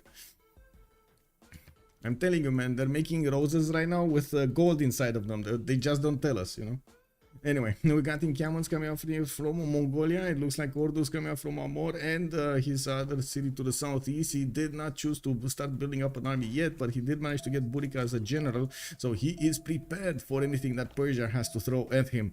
There's a single immortal here to the southwest of Bactria, and I do see Persia building some more, even though he is getting bullied. We do have Aztec getting one of his builders or something. A unit over here did die, and Aztec is gonna run away with the builder from his opponent. We got another encampment in the fortress from the city of Zranka, and I do notice immortals are starting to show up in his build queues here, especially from Mashhad. We do need to see how many of them he can actually get going, and if the Mongolian Keshiks are going to be stronger. I would imagine Zulu is going to need to enter the fight at some point. Well, we'll turn 31, and we do have Josie choosing 15 science and 11 culture, Pembrasian voice golden age, 3 cities Japan, finishing up his harbors and getting a sister hall from the city of Tokyo. He is gonna explode over here with cities. We got the Home Fontaine also with 7 science and 13 culture. Still did not choose his golden age. I would imagine Pembrasian voice is gonna be the way, but maybe he is gonna surprise us with an exodus of the evangelists, getting that more production towards his building of units. Bingala in the 3rd city. I don't see Moksha in the capital, and building a 3rd Ordu also from the capital. Exodus of the Evangelists has been acquired. Well, let's see if he's gonna choose the target here. Who is it? I'm pretty sure it's Persia, but maybe let's not speak too soon here. Maybe it will be Zulu. Anyway, now we got Pound Maker with a Pembrasian voice golden age, 19 science and 16 culture, still on 3 cities, getting his Temple of Artemis going, and oh my god, look at all of the culture points. He has so many pastures improved over here in the camp. His traders are working these cities amazingly. Multiple also builders are helping him out get everything done, but I gotta say he's gonna be behind in terms of city count over here. He will have the production to catch up though, especially with the extra amenities that he's gonna get here. We do have him also. We do have also people with 16 science and 16 culture choosing to go for his own Exodus of the Evangelist. He's about to repair his iron tile, and I do notice an Incan scout is still bothering him here. We do need to see if he's gonna get a unit to convert him into one of these builders and show him who's boss. We do have barracks coming out from his cities, and I do see Magnus in the west of Teotihuacan. Okay, going in there. Still no new cities though, no new cities. And I gotta say, in the south over here, Inca does seem like he's bunkering down, not actually getting anything else done. He's going for his science, he's going for his culture. He is in a Pembrasian voice golden age, and we will need to see his placement of a Gavron Plaza. Is this the great Gavron Plaza we have all been waiting for? Is this it? Inca, are you doing it? Oh wait, he can't do it. He cannot do it. Wait, he got a commercial now. Where is this Gavron Plaza coming from? No Gavron Plaza here for Inca? I guess not. 4 cities though. That's one more city than Aztec has. Anyway, JR, 12 science and 29 culture. We do have him with a Pembrasian voice golden age, 4 cities, getting campuses next to his encampments, and actually benefiting, or he will benefit from a lot of science, coupled with the culture he's gonna get from these districts. Odin's chamber in his capital city as the specializing building of choice in his Gavron Plaza, while he will get actually quite a few positions here for his aqueduct / industrial zones. We do need to see how he's gonna want to get a setup going between the rivers, his Gavron Plaza and the Ikandas. We do have also him only on 7 gold a turn. Actually, looking at the gold situation here, Freritos de la Vega do have quite a clear lack of gold. Upgrading anything will be quite a pain. We do have to take a look at Firsos, 38 faith a turn here, southwest. India is putting a preserve in the city of Agra. I guess it was meant to be. We got Firsos here getting some more upgrades, and the more of the settlers, he is the first one to actually try to expand with a monumentality golden age. He's going to use that faith to buy out quite a few builders and upgrade his resources, while he is also going to finish the chops in his cities much faster.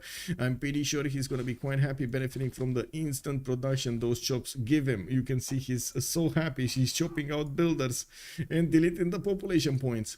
Anyway, now we got T-Tube on 10 science and 15 culture. He's the only one right now from Freritos de la Vega who did choose to go for Exodus of the Evangelist. He has one single immortal moving towards the southwest, and he will want to fend off attacks from Mongolia, while Mongolia at the moment is barely getting his horses, his first horses out. He did finish his Ordu, giving that extra movement point to these horses is actually quite important. And of course plugging in Pingala in the city of the Seven Roses, so he gets some extra science from that city as well.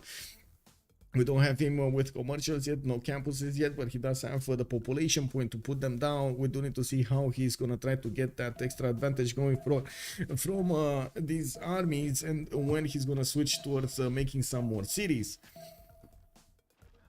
Team No Gold versus Internal Trader Supreme. Yes, yes. Where are the city parks? Exactly, D. Beasley. He knows the way. Good evening, sir. Also, Cynthia, good evening, sir. Or ma'am. What does SR mean for the map? Standard ridges. Standard ridges means. Because we got two types of Pangeas. It's one is classic ridges and the other one is standard ridges. And they're available in the pools of the maps when they do the pick and ban phase. Out of all of them, only Kree's simming position, I think. Others are just Ooga Booga. Oh, MS Doll, you might be right here. It does seem like quite a few of them are actually going to be in a war position here. It looks like People is managing to get away with the builder. Oh, he's going to take care of them. He's going to take good care of that builder over here. Going to put him at work. To work. I mean, we got a Gavron Plaza here soon from Tenochtitlan, getting his Warlord's Throne in 3 turns finished if he's not going to chop in faster. We do have him also getting his stone tiles or his builders on the stone tiles. I imagine he might actually want to chop that out and then start building up units. We do need to see if he's going to go for a man-at-arms push. He definitely has the general already for him, and we do have him with extra production coming up from these buildings in the encampments. How much did he actually acquire right now? How much extra? 2. See, he's still on 2. He still didn't, oh, he didn't get his dice tile. It's being kept by one of these Incan units. That's kind of unfortunate. It is what it is. Yeah, we got JR here with 12 science and 30 culture. Come on, JR, show us. And we got the campuses getting out. His audience chamber finishing. Still no military unit here, but I'm pretty sure he is not going to be far away from getting his own men-at-arms or the impies. And the impies are definitely going to be stronger than whatever Mongolia can throw at him. We do have him with audience chamber chosen as a Gavron Plaza building of choice. He wants to go for a little bit more simming before he's going to go to war to try to get those status points up. Well, he is succeeding in that sense. Home Fontaine is barely on 8 science and 20 culture. His Pingala did establish that's a 5 pop city, so he will get quite a bit more science here, at least 6 points.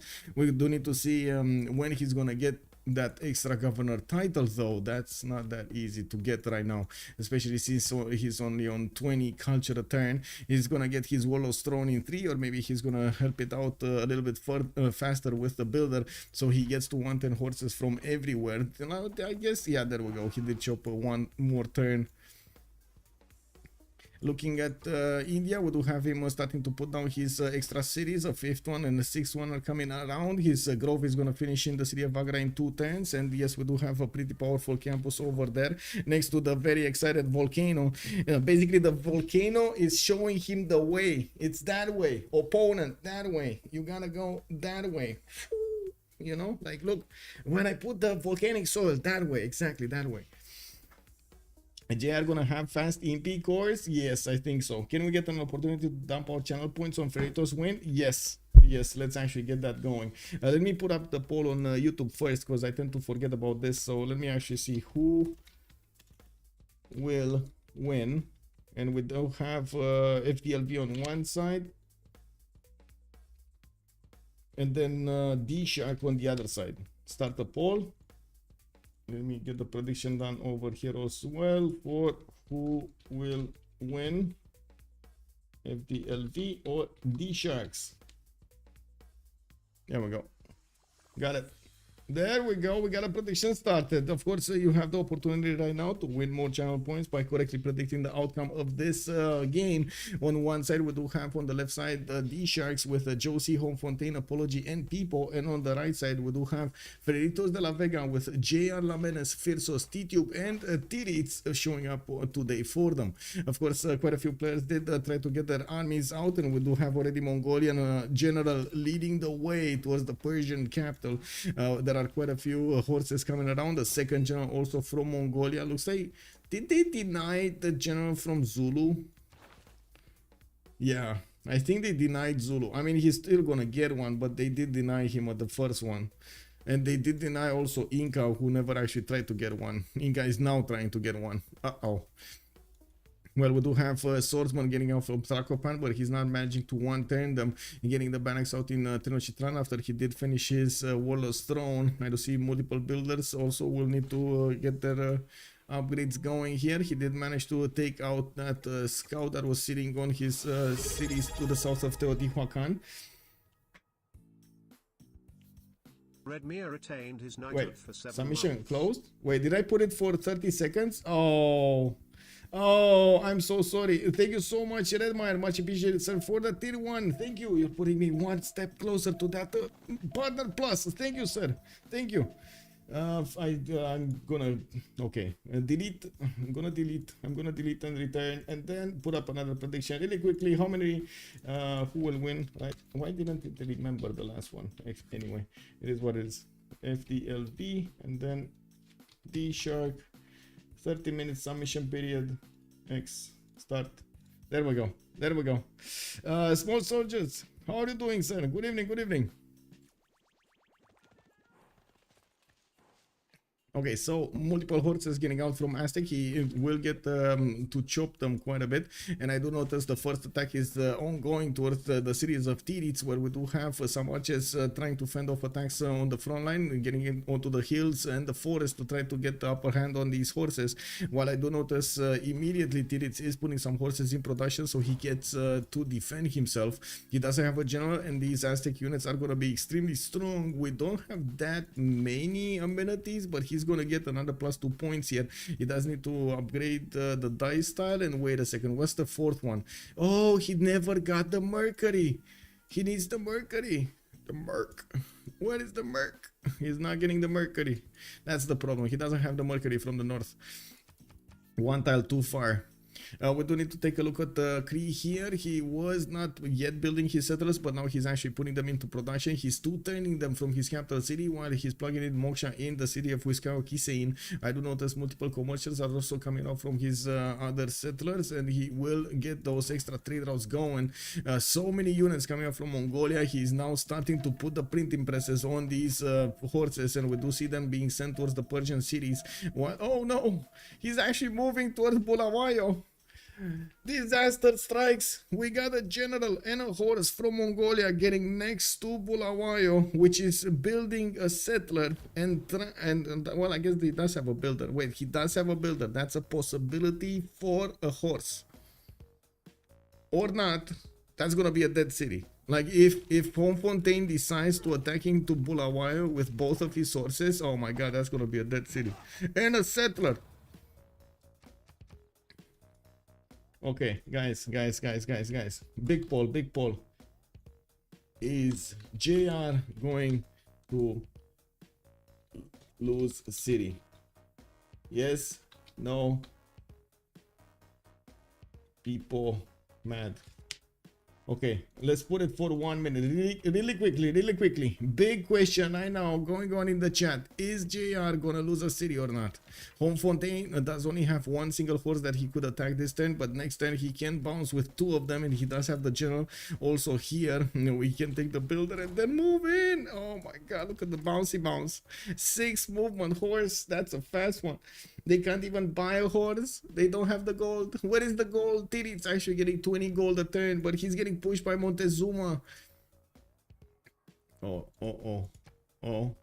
Yeah, they have 40, 41, 10, and 12. That's like barely 105 gold. Not even 105, 103 gold. Kick. He loses that city? Yes, no? Okay.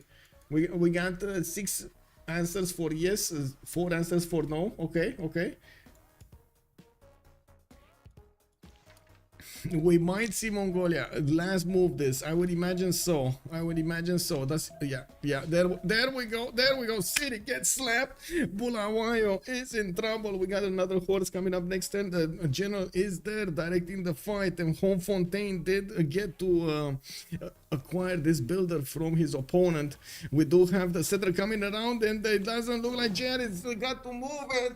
He lost the city. JR, first blood has been dealt. JR lost the advantage that Brussels gave him at the beginning. 1 extra city. And unfortunately, it was one of his core cities. Oh, I mean, I think that is what happens when you disrespect Mongolia like this, man. And I think that's a clip right there. I'm pretty sure that's a clip right there. Let me actually click on the clip button because this is a clip. I need to get more clips, by the way. If you do see something interesting, you like the last 30 seconds on the stream,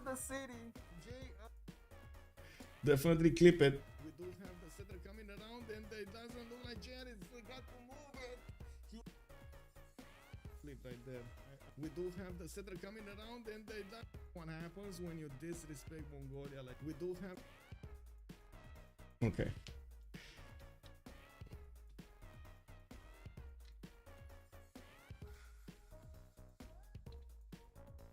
There we go. There we go. We got it. We got it. That city kept giving. Yeah, the city that kept on giving. I gotta say, Zulu over here is in major troubles. He lost that settler and a city center. That was a lot of production, not to mention his Ikanda and the barracks in it. We do need to see how Jerry is gonna try to recover from this. He still has his 17 science and 28 culture, but we do have the Mongolian army bearing down everywhere through the forest. Oh my god, they're getting in everywhere. Oh, these are like termites. They're getting in everywhere.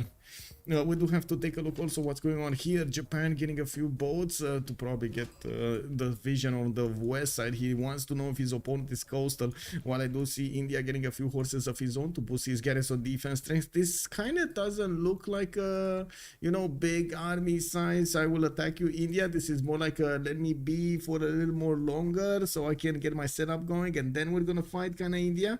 We do have him building his pyramids, and I do see him also finishing up his religion. Right, he did get work ethic with crusade, so he gets the extra +5 on foreign cities that follow this religion. And I do want to point out he is getting a few more settlers, but the gold is non-existent. He's on 5 gold a turn while he's getting the pyramids and a beautiful eye of the Sahara. 4 tiles here are available for him. And this is still gonna be a hard climb. Let's actually take a quick peek over here. We got lighthouses coming up from Japan. Getting those extra trade routes is important. Japan is on 28 science and 33 culture and 62 production, but he's outmatched by Fierce 28, 28 and 65 plus the 54 faith a turn. They need the Persian immortals ready. Yes, Persia is getting them going. We do have him getting 110 here in the city of Bactri, while he did manage to get the campus going. I do notice TTB is on 17 science and 24 culture. Finally got the city of Bay and next to that horse style to improve it, and I do see another settler is moving from Zranka somewhere to the southeast by the looks of it. We do have Aztec also making a line. Look at Conga line. Aztec Conga line.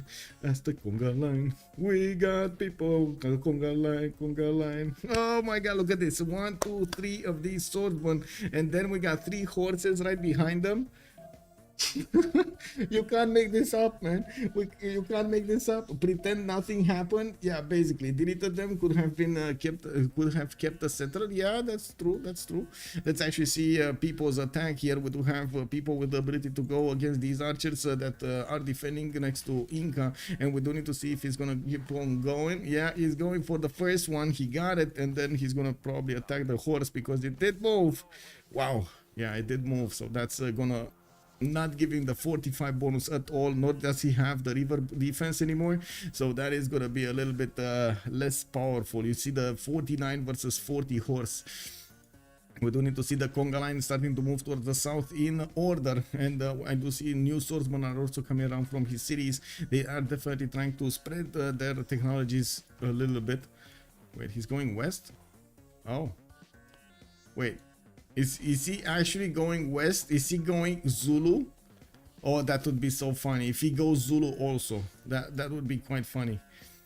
Oh, we got a horses that keep on going. They keep on giving. They went towards Zulundi. Wait a second. When did this happen? It looks like Zulu did get his general and he upgraded the trebuchet, so he gets an extra unit going. Desperately trying to get his spearmen out while he's getting his wheel in 2 turns and feudalism next turn. He was preparing to get those feudalism builders while Mongolia just, you know, showed up to the party over here, got his beer away from him and told him, no, this is mine now. Look at Mongolia go. Ulundi over here is going to need to find the answer of what's going on because these horses are there to stay. They don't want to get back. Now, I do see Mongolia sending another wave with a general here towards his opponent's capital city, and since there are no walls in Zulu's territory, I'm pretty sure with the sheer number of units, at some point they might overwhelm the defenses. Like, this is very dangerous for Monsieur Zulu. JR over here needs to fix this. He needs to fix this quickly. Now, I do also notice we got another city here from Inca to the west side. He got the Capagnan between the mountains, and bam, he got on the other side, on the west side. We do have Cree also finishing up hanging guard as next turn, and another settler from Mikisiv Wachik. I do see Diplo Quarter in PP Kisses, while he did upgrade a few more of these pastures to get the extra culture. He is using his theater squares right now and the adjacency of that Temple of Artemis also. Okay, let's see what's going on. Another unit has died from Zulu, and I'm pretty sure the Ikanda is also going to be taken down. We do have Persia starting to move on Mongolia's borders. Another Mongolian general is making his appearance felt, but this is not the correct technology. Timur is available for medieval and Renaissance units, not for these classical ones. These are too small. Too tiny for him. You know, he needs a bigger, more complex, more how to say, disciplined units here. We do have new horses coming around from Home Fontaine, and at the moment he's going for apprenticeship. I guess oh my god. Okay, give me a second. No, he needs apprenticeship for both stirrups and education, right? So yeah, he needs it. I gotta say, he would really need a lot of builders here. He could actually chop so many units with the builders. Anyway, we do have Aztec about to take over. No, he's not gonna take over anything actually. I do see Wilka Waman is gonna finish the ancient walls next turn, and it's gonna be fine, while Aztec is using this breathing room to get his campuses up for a few more points of extra science. We do have him also getting a wave of settlers from his other cities and starting to position one to the south of Motatse Canyon, where there is a Zulu settler coming in also. Oh, wait a second. Is Zulu gonna settle on the other side? Oh my god, he's settling on the scout. This is exactly where these units, these horses are going towards. Is he gonna get it? Oh my, oh, Aztec? Maybe? Okay, he doesn't have movement here. So he moves here, and then next turn when he's gonna see it, he's not gonna get enough movement to actually attack it twice, only once. I guess we'll see. Hard times. JR in trouble. We got Home Fontaine getting in and getting 5 Mongolian horses. It looks like the Sharks have caught a leg and they're not giving up. Oh, man, have you seen Jaws? I think one of those Sharks just bit their boat. We do have Zulu immediately trying to get some more chops in, and yes, he is desperately trying to get the swordsman, but with no general. His swordsmen are 42 strength against the 56 of the horse. I mean, definitely that river is helping out here, but oh my god, we see this everywhere. And yes, it will take a little bit of time here and health from these Mongolian units to attack into the city center, but since the city is under siege and it doesn't get any heals, who cares? Just keep on attacking, boys. I mean, these are, you know, expendable units at least. Mongolia, 4 turns for ally. EFD, good evening, sir. Thank you.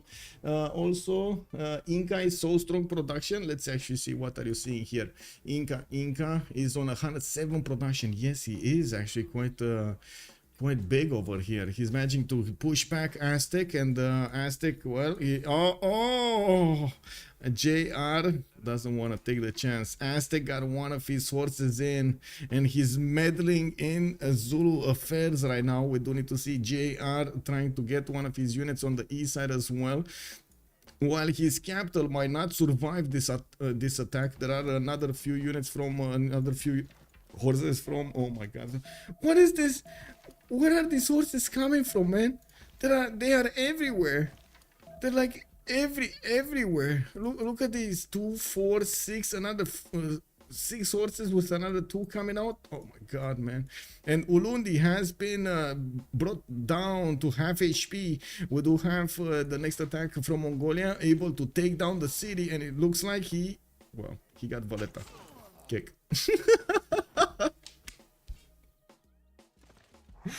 Oh, this is beautiful. He got Valletta at the last second. Oh my god, this is another clip. This is beautiful. Beautiful. He can still ram the city. Yes, you are correct. He can still ram the city. Oh my god.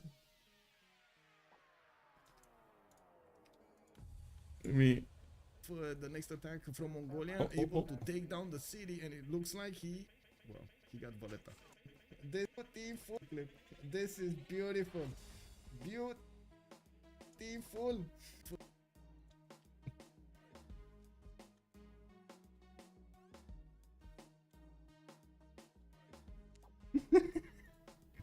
There we go. Give me a second so I can share them up over here also.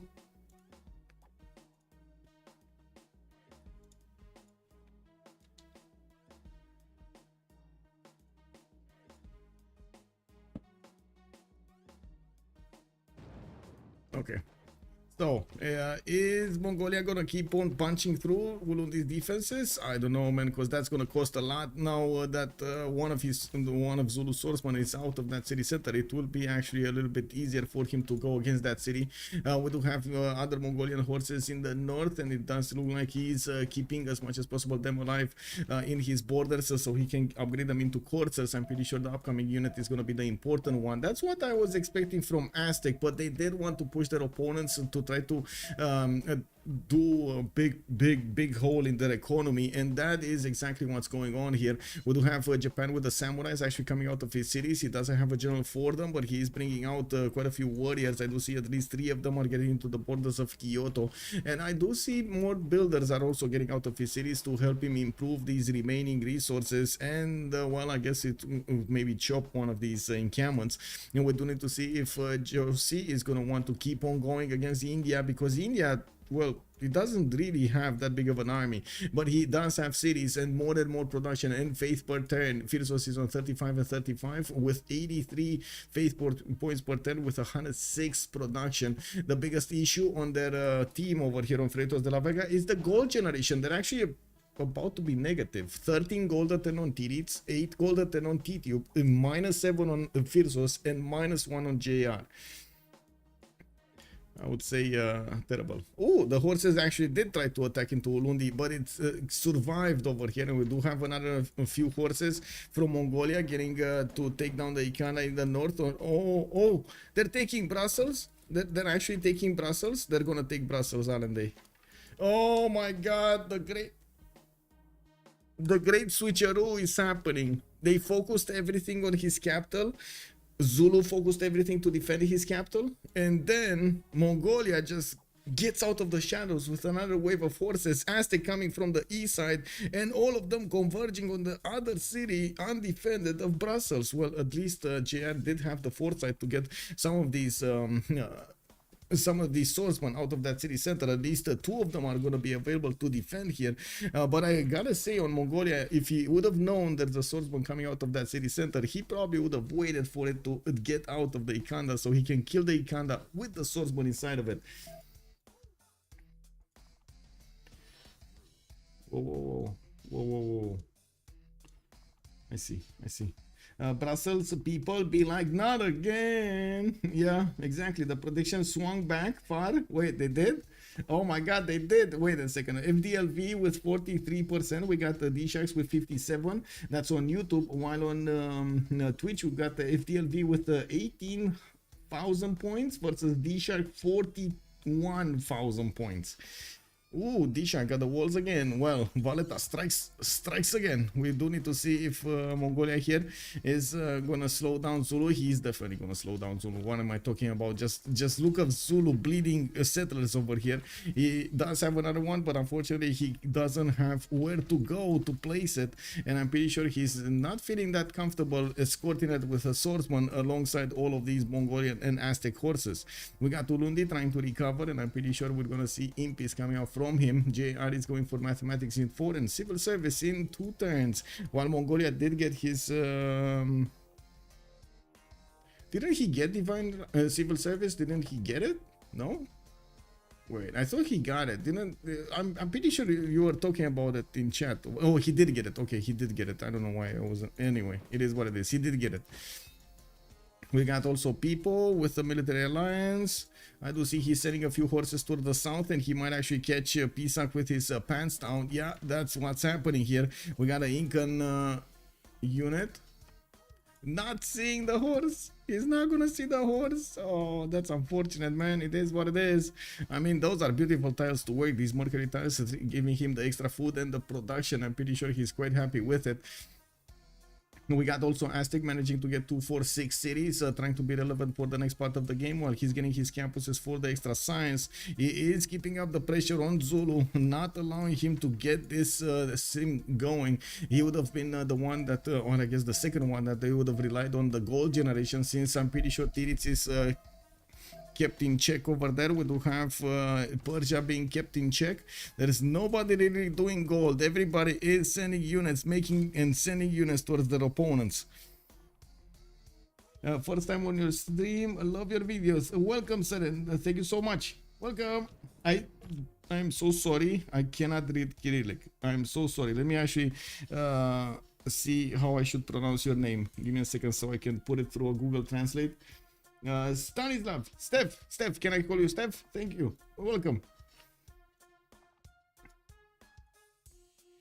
Brothers also have farm tiles, and the Zulu have no archers for the wall ranged attacks.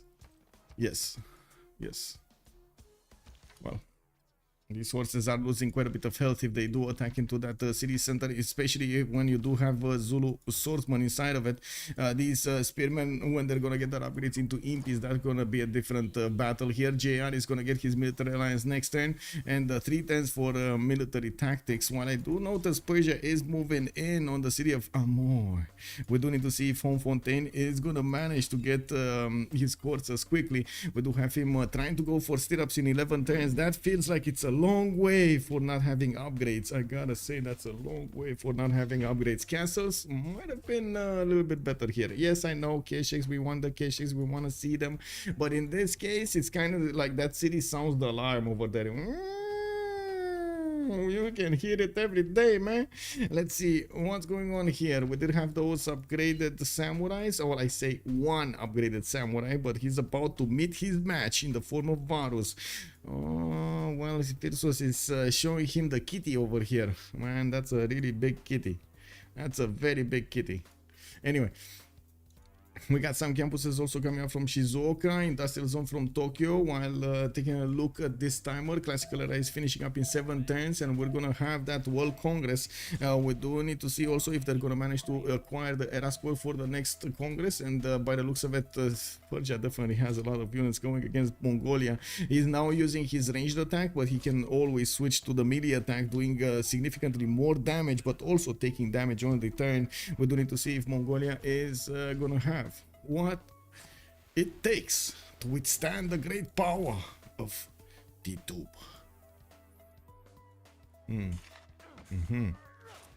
Kree, what is Kree doing? Is he exploding? Not really. 36 science, 52 culture, 246 cities.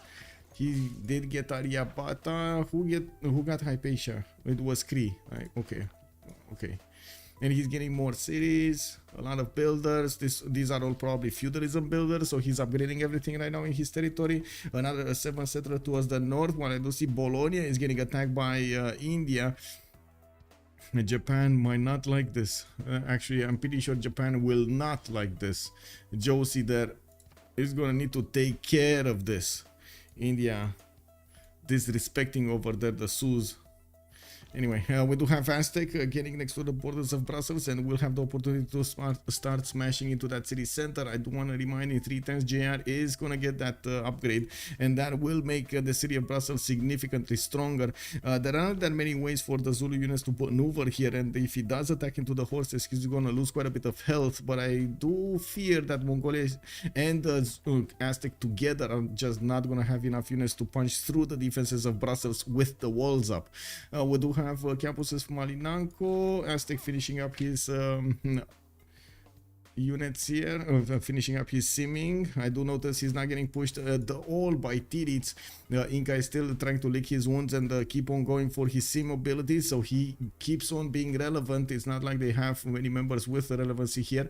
Josie is with 60 science and 57 culture next to Firsos is 42 and 47 is starting to be quite big, and we do need to see if he's going to keep his tempo up for the next era. He does need to get his settlers out and definitely get a few more units in the south, since Firsos is going to be a bit more aggressive, but I think that's actually a bit of a problem here, especially he's on minus 14 gold a turn.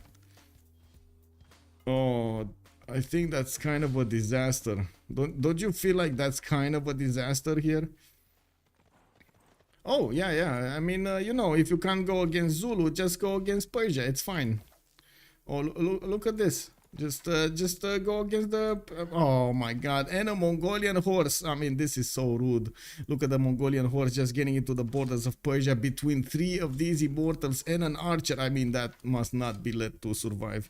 That will not survive. It's just a matter of time until Titium starts clicking buttons here and attacks that horse.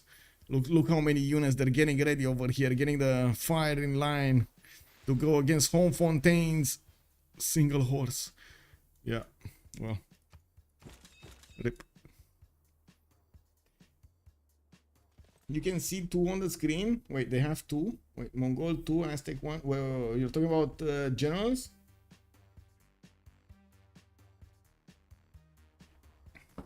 Oh, thank you, Redmine. Thank you. Persia got 2 generals which blocked Zulu and did nothing to help. Well, he did now to help. He is pushing his opponent to help, but yeah. Yeah, he did get those generals. Unfortunately, he got one away from Inca and got one away from Zulu. We do have Aztec pushing in, managing to pillage 2 of these Mercury tiles, actually significantly lowering the production of PSAC, and I don't see a new builder coming up this anytime soon.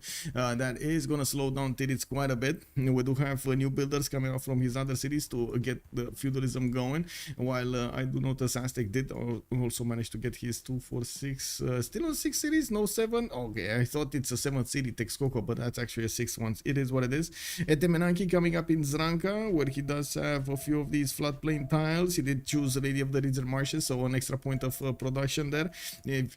But he does need to get the farms going. We're going to see him farm up all of Zranka's territory, especially the floodplains. A few horses are getting in towards the southwest of Freritos, the city of Rey, while they might actually do quite a bit of damage here. There is a horse coming out in 3 turns and 2 turns from that city center, and I'm gonna point out these horses are gonna take a bit of time to move there. They might also get discovered depending on where and how this Titubian horse will choose to go on the front line. On the left or to the right? Oh, he's not even going there. He's going north. Okay, well, I see multiple horses from Aztec are getting to bear down on the city of Pasagarde, so I can imagine why he's going there. New traders coming in. Homefontaine still not getting discovered, and I do see Homefontaine is also still keeping his choke here. He's getting a wall up in 4 turns from the city of Amor. While he's getting multiple builders with feudalism bonuses. Are they? No, I see +3s. Wait, he doesn't have feudalism? He doesn't. He's actually on feudalism in 2 turns. Okay, well, I guess it is what it is. He made the sacrifices of going for the military alliance first instead of feudalism. I think we need to wait. No. Oh, these horses actually lost quite a few of them, the movement. Can he get in? I think that's the biggest question. Can he get in? I think he can, right? 1 unit here. 1 unit here. The warrior, I mean, he can do some damage also. Why not?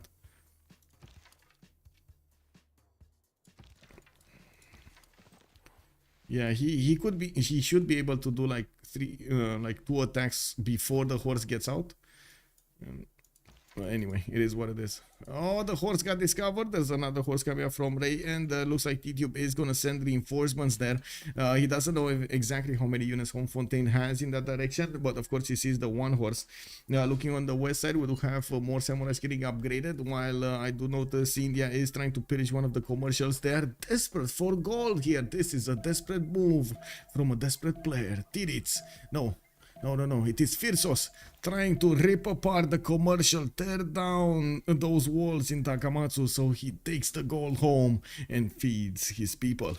We do have temples coming up from Chennai, and I do see holy sites from Mysore, getting those campuses going for the extra science. He's still struggling to get the economy going, but he does have a lot of production, 147 with 131 faith return. Is that gonna help him though?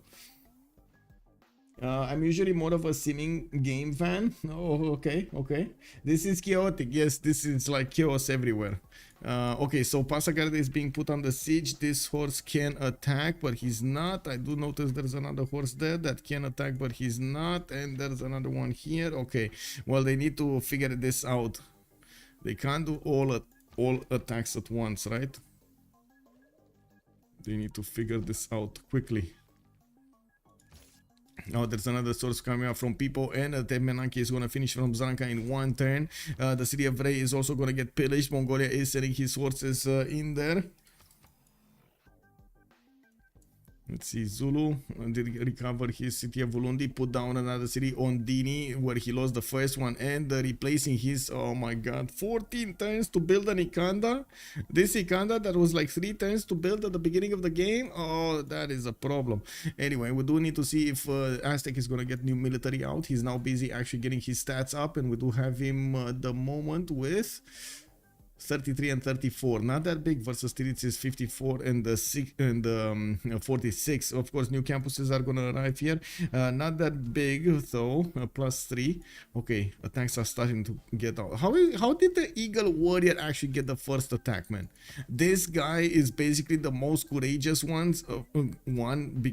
between all of these horses.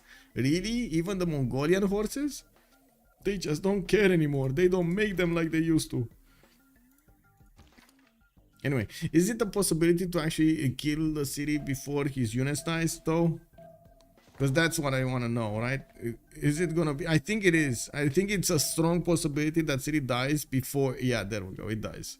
The city dies over here. So right now we do have 3 cities down, or 2 cities down. 2 cities down, right? No, 3, yeah, 2 cities down in total, and possibly a third one. Yeah, Passagarde is dead. There we go. He got the builder. Anyway, he got the builder back, but that's too late. That's too late. Looks like Aztec keeps on pushing through, and Persia is gonna have a hell of a problem on the west side. Mongolia did manage to get one of his horses, and I do notice Persia is not making headway in Mongolia's territory. Looking at the economy here, Apology is booming. We got Josie booming here. They will afford to upgrade all of these Mongolian units into coursers and keep pounding on their opponents. Fontaine is going to need to get castles here, going slowly towards wheel and feudalism. While I would imagine he actually finished stirrups. I'm curious. I don't know if he finished it, to be honest. Is he actually waiting for people to finish it so he gets the boost? Maybe that's why he's min-maxing a little bit his abilities to get the science points, right? You do get the science from the boosts anyway. Through the boosts, I mean. Okay, Inca, quite a big army here, but not really moving forward towards Aztec. He's sending a city there. He is forced to, because that's his capital, Cusco. He wants to get some sort of a defense for that capital also. Okay, Josie turns machinery on the west side. He does have a few Indian units just running around his territory, causing mischief, mayhem here, but we do have samurais ready to go, so he can defend. Unfortunately, they're not as strong as the Varus. Just look at the Varus, man, being stronger than the samurais. Of course, no general on either side here. We do have him getting the stats up, and that is important. That is going to help him keep up versus Freritos. I would imagine he might actually choose to go towards the free inquiry golden age in the next era, especially with some very powerful harbors here. He's going to get a lot of science quickly. He will finish when feudalism is done. Okay. So basically next turn, you're saying. Yes, you have to admire FDLV for not giving up. Yes, Freritos de la Vega are doing their best to come back into this game, not giving an ounce of territory here to their opponents. Well, they have been giving cities though, like 2 of them, right? Oof, that's kind of a big woof. Anyway, Persia, by the looks of it, my god. Wait, what?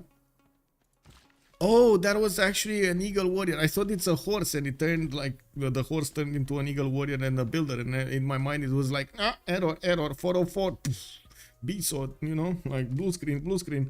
That's not what's happening. Anyway, it was a eagle warrior that the last shot from across the river, and he did manage to get a 3-charge builder out of this attack. We do have Persia also with available men-at-arms to use right now, upgrade from his units. While I do notice the first K-Shakes are coming out from Home Fontaine, he's gonna start getting these as quickly as possible against the Immortals of Persia. I do have to say these K-Shakes are not extremely strong on the defense from these Immortals, and I'm pretty sure these Persian units, if they do manage to clump up and deal damage against the K-Shakes, trade mano a mano, they might actually win the day. So you gotta be careful with the number superiority. I'm pretty sure Home Fontaine will need to get more units out, and I'm still a bit concerned he's going for his horses instead of trying to go for something else like heavy chariots. Hello, maybe he is going as quickly as possible towards castles. No, he's not. He's going divine right. Where do you see castles there? My brain says, well, it's not there. You just don't see it. It will be there. It's all in the plan. We got settlers coming up from, you can see, watching more theater squares, and I do see theater square festival. So Kree starts to get some of these writers. They are still on the 30-point ones, and he's fighting India for them. India is also trying to get his Grandmaster Chapel up, with which is going to allow him to build the units much faster. They are also starting to recover little by little on their economy. I do see Inca did jump up to 41 gold a turn. And we might actually start seeing him send some externals here. He doesn't have a lot of trade routes though. I do see 1, 2. Oh, I see. Machu, no. Pisac to Cusco. Okay, it is what it is. I do see Statue of Zeus coming up from Quaducuza in 7 turns, and this is going to be quite an interesting move here from him. Is he actually going to have units to upgrade or do something with them, because he's going to play catch up all game long here.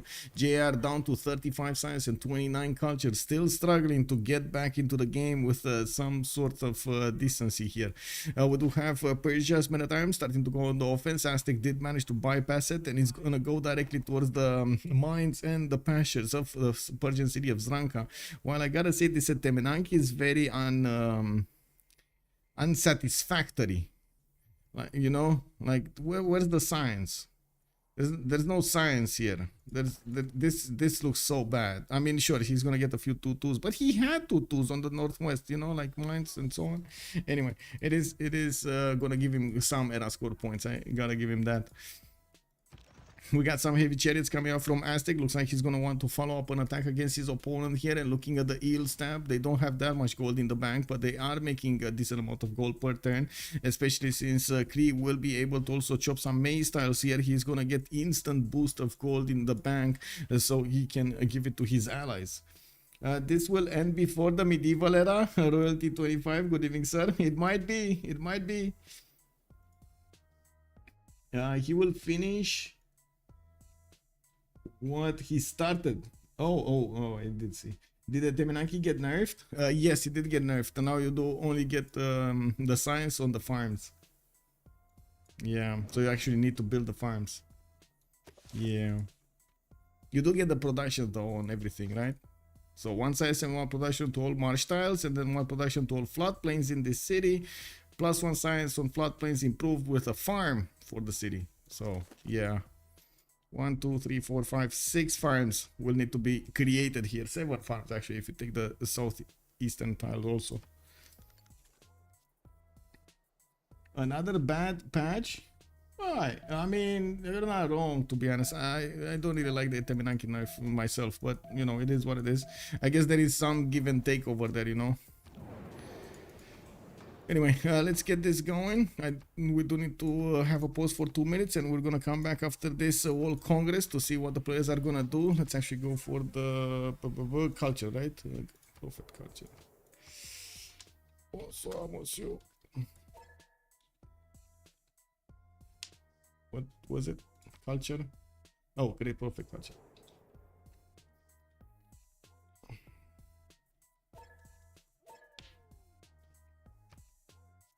Okay, so 2 minutes and we're coming back.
Man, I thought this game is worth 2 coffees, so I got another one. Let's see what's going on here. Mongolia trying to pillage the iron tile in the cities of Persia, where they have in the World Congress. Great scientists getting the double points. Looks like industrial zone does not provide a unique suzerain bonus. And Tokugawa will get the 2 diplo points. Well, Josie is going to have a hard time building that, and I'm pretty sure he's trying to get the production up. But he's getting pushed right now from India from the southwest, and I'm pretty sure with that production, Freritos can keep on going. Let's chugging out units. I mean, we do see Aztec also preparing those heavy chariots. Did get very close to stirrups. His 3 turns out. Well, wait, no, he did finish it. Wait a second, we got knights coming out, so he did finish it. Brussels recovering. We do have Aztec also retreating here from the borders of Persia. He cannot do anymore. While I do see quite an army of Kesheks coming out from Mongolia. We're still on 3 cities with a lot of builders remaining. He is trying to chop it as quickly as possible and build these Kesheks to send them on the front line so he can take down this Persian army bit by bit. We do need to see also how quickly Titube can actually get to his stronger units here. He's getting some pikemen here to help him defend. So, Ilstab, Josie, did switch to a free inquiry golden age, 92 science and 35 culture. At this rate, actually, he's... Uh-oh. He's gonna get overwhelmed by India. Oh no, the destroyer got in. Hello. Athena? Athena? Huh? Hi, Pelicha. Anyway, she's dead. She's dead. She's at the moment just cuddling. It's 90 production, right? Wait, Temenaki? Yeah, it's big. Okay. No, we got actually the Indian Varus getting next to the city of Kyoto, and I do notice they're starting to pillage the mines. Again, desperate moves by desperate people. They do need to get the gold going, and one of the Varus did pay with his life to get that goal going. Multiple crossbows also coming in for the defense, while on the east side we do see those Kesheks have started doing the damage against the Persian units and slowly taking down these immortals. We do have another general here, no, 2 generals, Hannibal Barca and Burika are available for him, while Mongolia is moving in across the mountains to the north, we do see he's probably going to get to the critical mass of units of K6 that he can start pushing back these immortals pretty soon in the next few turns, in the next 3 to 4 turns, I would say. Yeah, we do have to see also how many units Aztec can upgrade here. We do have him with only one single knight. Another 1, 2, 3 are coming from his cities, while he does have 1, 2, 3, 4 of these 5 pre-builds. We do need to see if he's going to get enough gold and resources to upgrade all of them and try to fend off attacks from the west side. Zulu did get his impy cores, and we do have him with a significant amount of spearmen that can turn into impies around his cities. He's probably still licking his wounds, trying to recover here. Not really in a war mode, but I'm pretty sure he would want to stomp his opponents right about now. Looking at Kree here, still did not do that much of an army, but he's getting so much more science. 127 points of science and 58 culture with a free inquiry golden age. We do have him centering a city towards the northwest, taking cities from Mongolia, while I do notice he's finishing up his universities. We do have him getting some defensive units towards the northeast. Piktohana Piwi in will probably be a bastion for the defense against Zulu. People, 53 science and 37 culture, did manage to get Abu also for his army, and still requires so much gold from his teammates, which do benefit from the gold. Not gonna lie, they do benefit from the gold.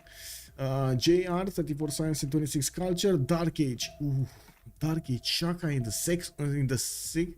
next one, and People is Dark Age also. I just noticed we do have him with a possible +5 card against Inca, which is in a golden age. Oh, I think Inca might have done a big boo-boo. Wait, Inca doesn't have a general? I don't think he has a general, does he? No. Can he get a general? No. Oh my god, the next generals are 300 points. Oh, that's nasty. Who got the generals? So Persia got another one. They got the last one actually. And then Mongolia got one. Timur. Mongolia probably got another one also. Hannibal Barca. Ethel fled on Zulu. Oh my god. They just ripped it apart. Inca over here is gonna need to make do. These Knights of Aztec are gonna be extremely strong. They already 68 damage against the Incan horses.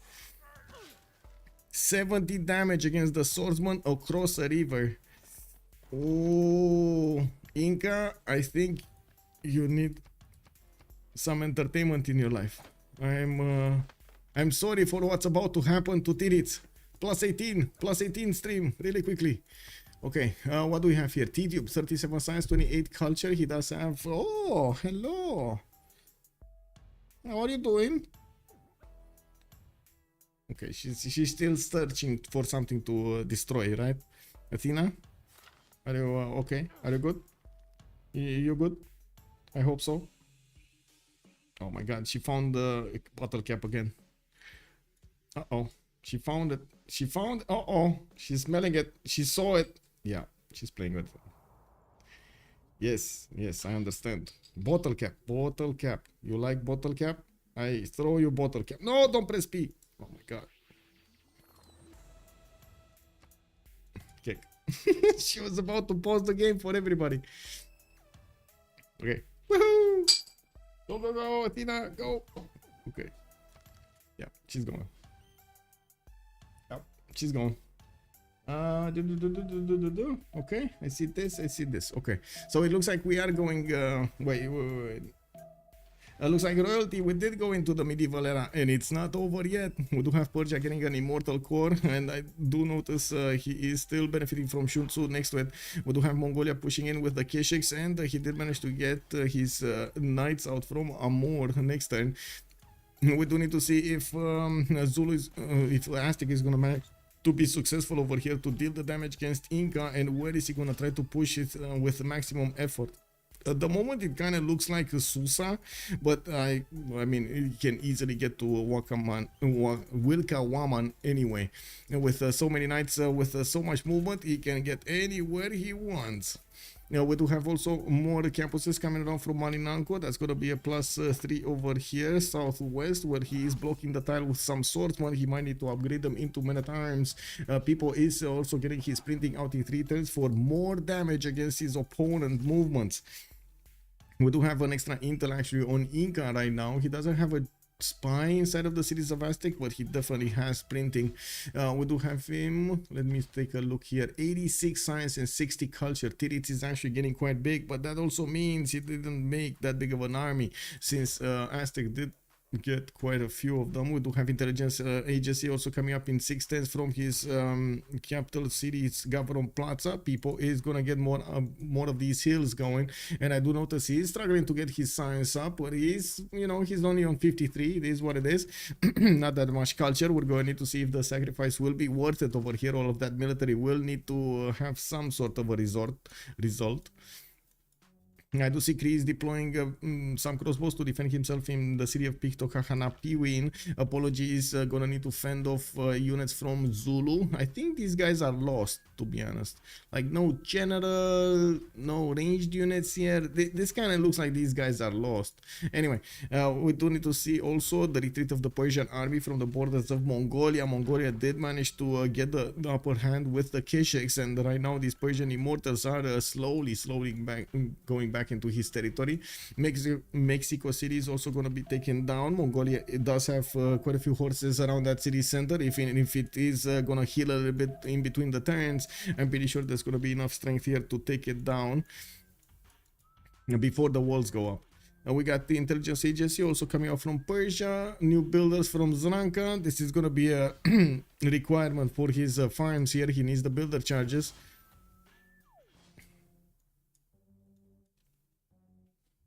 Yeah, pet Athena.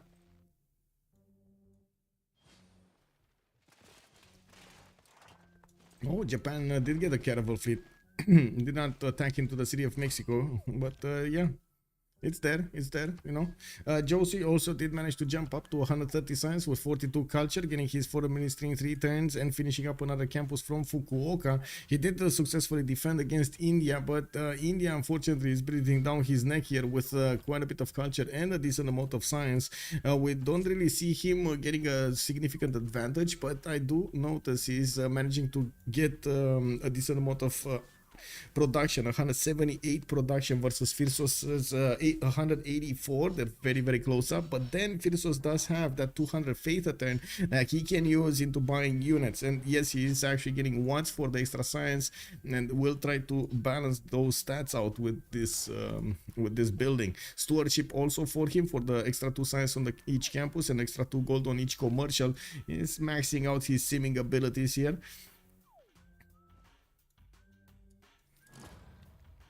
Oh, we got some coursers actually moving towards Takamatsu, a bit too weak to take down the city center, but maybe they can actually manage to do significant pillages, and of course gold is at a premium now.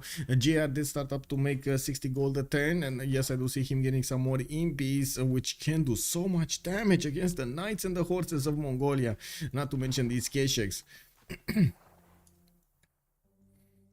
We do have the Knights of Aztec actually appearing next to the Incan borders.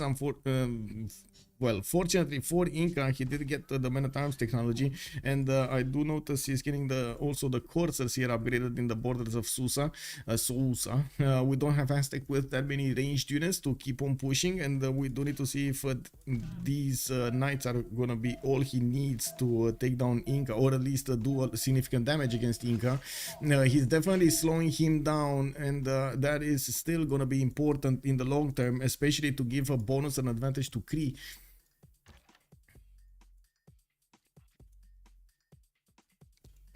Mashad here, Lady of the Reeds and Marshes, still not working great. Well, he did, oh my god, he got the farm and then immediately it got pillaged by a flood. Wow. Yeah, I guess that was the fastest farm takeout I've ever seen. We do have him also getting his Diplo quarter, and yes, his builder can repair the farm, but still, it is what it is. 2 turns for intelligence agency to finish from Mashad. I do notice Mongolia is gonna finish his Diplo quarter in the capital while he keeps on pumping out these Keshiks like there's no tomorrow. He is not gonna get that much damage to do against the impies of Zulu, but still Zulu is busy getting his economy up, and at the moment is still struggling to get his other cities out. It will take him some time to get a considerable force to flex against his opponent. He's probably gonna be more interested in I would say defending his cities than actually go on the offense, even though we kind of see him scattering his units everywhere. We do have We do have Mongolia cutting his distance out, and of course you do see Kree did get quite a few of these crossbows on the defense of Picto Kahana P-Win. Mongolian Kesheks are also doing enough damage if they're in sufficient numbers. Mexico City did get taken out. Josie is going to get another... Oh my god, how many cities does he have now? 2, 4, 6, 8 cities right now for Japan, getting those internal trade routes to work everywhere and putting down theater squares for the extra culture. Getting a few more horses to the south. He probably did not see Freritos. Wait, does he see Freritos or not? Yes, he does. Okay, he does see India in the south, like the units next to Bologna. Looking at the city states here, we did have Bologna being kept by Josie, Hattusa is being kept by Apology. They do have on one team both of these science city states, so no surprise they are making a bit more science both on Apology and on Josie. And I think Apology is the biggest problem here for Freritos de la Vega. They just cannot get to him. They cannot get to him, so they slow him down. If there's going to be maybe a sacrifice from India to send a few units to the east side towards the Kree cities, I'm pretty sure they're not going to do that much damage, and the damage has been done already in the simming. Like Apology is running away with this. 183 science, 57 culture. Yes, he is interfering with the golden age, but he is successfully defending his northeast, and his allies are managing to slow everybody down from Freritos de la Vega. This is a problem. Big issue. Very big issue. People is on minus 35 gold at 10, but he is slowing down Tirits, which should have been the simmer here, I guess. Freritos and Tirits. I don't really fancy his chances though. Like maybe he can get like a few crossbows. These are basically the weakest links here, but he's gonna sacrifice any unit that he crosses the river with. And I guess it's much easier to go on the east side here, but he kind of revealed himself earlier. This also I think also goes on the same lines of he wants to force Inca to get as many units and use as much as his production for the units, for the military, keep him low, so his ally wins the simming. Apology over here, and Josie, actually both of them are going to need to win the simming. The simming contest against India and against everybody else, I guess. Mostly against India. Okay. Knights next to Impies. Impies do enough damage to take down the Knights though. This is a bit dangerous for a cav unit to be so close to an Impy. Oh. Okay, Persia come in with another wave of units. Where did all of those horses go? Didn't he have like millions of horses? Where are they going? Why are they going to the west side? Oh my god, all of these like millions of horses everywhere. Like, oh, it is what it is. I don't know exactly what they're scattering so much, but I would have look at them, they're everywhere. Is he actually... Oh, I see what he's doing. He's actually wanting to get a Corsair attack against India. Is that what's going to be here? Because he has such a long way to go to do that. And I'm not sure if he's going to survive the next Persian attack. Yes, he does have new Kesheks coming around, but these Persian Immortals are not something you want to take lightly. You gotta respect these units. These Immortals, especially with pikemen in between them, these guys can do so much damage against the Kesheks. Anyway, we need another wave of knights here as quickly as possible. Okay, we do have 250 production on Apology. He's the biggest one at the moment in the game with 240 food. I do see Josie is also 207 points of production and 193 food on his side with 170 science. Not bad. Versus Freritos is 88. Well, Freritos is in a pen brush and voice golden age, and he is getting quite a few of these watts. He should be over 100 pretty soon here. Getting a spy out. I do see more courts, more knights from Freritos. He did finish his Grandmaster Chapel quite a while ago, so he does have the ability to use that 223 faith that he's making to buy out units in any of his established cities. We do have a great library also coming out from Miskayo Kisein, also for the ministry from Civ6 soon, entertainment complex from Pashfaf Ashik, while he did manage to recruit Isodor of Miletus. That also allows him to get Colosseum here in between his cities. Oh my god, this is gonna be beautiful. I do also notice he did recruit Newton, and he already had Hypatia, so oh my god, and he has Ibn Khaldun. Oh, Oh yeah, that's kind of big here for him. That is kind of big here for Kree, isn't it? That's gonna mean so much more science than his opponent. He's already making about double his opponents, right? Oh my god. Did he activate it? No, he didn't even activate it. So he's gonna get another library, another university here in Mr. Vasis.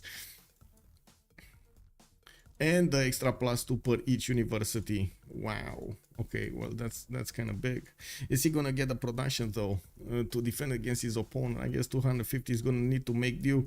We do need to see him also getting his setup with the aqueducts here. I would imagine he's gonna use the aqueduct from Whiskey Kisane for an industrial zone for Mikisi Wachik. Not actually be bad to get me also how to say Machu Picchu here for extra adjacency from the mountains if he's still gonna use them with the mountains. I do notice he doesn't want to get double aqueducts here. He's trying to use one aqueduct for multiple encampments, and I guess that is an efficient way of getting it done. We do need to see also Zulu try to move in somewhere, and we do have him with Impi Corps, so that could go against the swordsman of Kree, and not to mention these units of Mongolia. The units of Mongolia are standing across the river, and they are using the Kesheks to attack any unit that comes close to them. Pretty sure it is going to be hard for even these Impi Corps to go across the river against a knight, even if it is a knight, right? Yeah, it is. Okay, men-at-arms here are definitely sufficient to defend against his opponent's Impi Corps. We're going to see if there are going to be way too many units for him to handle. There are quite a few of them coming from JR cities. This is probably the peak of the Zulu Empire right here. 1, 2, 3, 4, 5, 6, 7, 8, 9 of these Impi Corps are going towards the southwest. While I'm pretty sure Apology is going to need to get field cannon technology here. He's going for mass production towards the top 3. And I do see Mongolian units are getting out towards the south. First of all, positioning themselves here, and second of all, maybe allowing him to get an attack going, an upgrade in coursers or cabs, and go against his opponent. I find it unlikely that cabs is going to be the technology. It's very late, and Homefontaine just doesn't have the science. 20 science and 20 culture. He basically erased himself for the good of the empire. This is what it is. This is what's happening.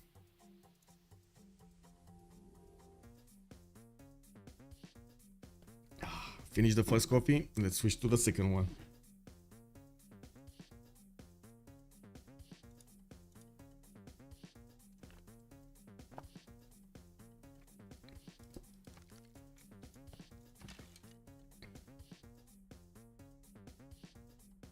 Okay, I do see settlers coming out from Mashhad and catapults coming out from Zranka. I do notice finally Persia did manage to get a few farms online in Zranka, while Aztec did not deploy more units to his west side. I do notice he keeps on trying to get more of these campuses going, trying to keep up with the necessary science he needs. Next to Tirits, 71 science and 41 from people, not bad, with another campus coming out from Tenochtitlan, which is going to be a +2 over here. At least, yeah, more spaces for campuses. Now we do need to see Aztec also retreating. Inca does have a very defendable land here with the rivers over here. We do see that there is no way that Aztec can easily punch through. There is a possibility to punch through the east, and that's exactly where People is going to attack next. He can punch through and try to wrap around the city of Wilkamoman, even get into the mine line, and you do see these Incan units are not sufficiently numerous enough to actually send more units to the southeast without breaking the line of defense first in the north. Oh, yeah, I think Aztec is finding the weakness in Inca's defense. He's going to start moving units to the east to close the choke, while he's going to need to also defend this northwest.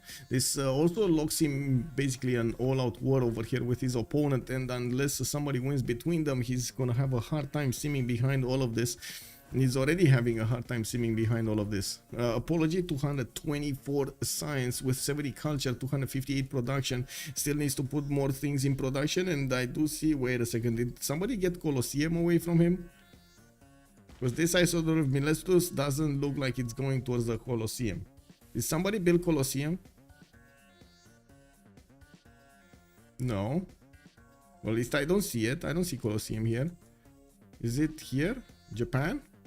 Japan, did you do it? No. Oh, oh, there we go. Oh my God, he got it. He got it. Inca, big boy over here, got Colosseum. Okay, I see. I see how. I see how this is. I see how it is. Inca stole it. Yeah, he did. He did. Rip. That was also like 1 or 2 turns away from finishing it. Anyway, he's gonna get Forbidden City, which is gonna give him an extra wildcard policy slot to use. Extremely important when you're in a seeming position like this.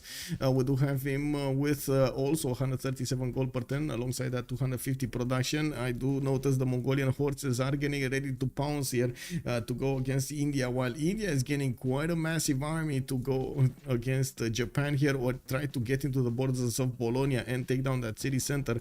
There are 2 trebuchets being deployed towards that city center to take down these defenses, while I do notice Freritos at the moment is not getting all of his units there. We're going to need to see when he's going to get there, what kind of decision is he going to make. We definitely have Apology and Josie keeping their advantage in the science screen over their opponents, and I gotta say Josie's culture is not looking that bad. Freritos is on 128, but still that 67 culture that Josie is making right now without a pen brush and voice. He did manage to get 2 of these theater squares, or 1 theater square. One. Yeah, it's 1 theater square and doesn't even have an amphitheater in it. Okay, well, I guess he does need to keep on building, getting the shipyards for the extra production. He's already on 256, and it does look like there's only more production to get out of these city centers, not less. On the east side, the people did not push forward. I think he actually lost a knight here. I'm pretty sure there was one that was kind of low in HP. But anyway, now we do have him finally with some crossbows showing up. But now musketmen are also defending the Incan defenses, the Incan tiles, and that is going to be a major problem. These crossbows will not have enough strength to attack into their opponents to significantly take them down.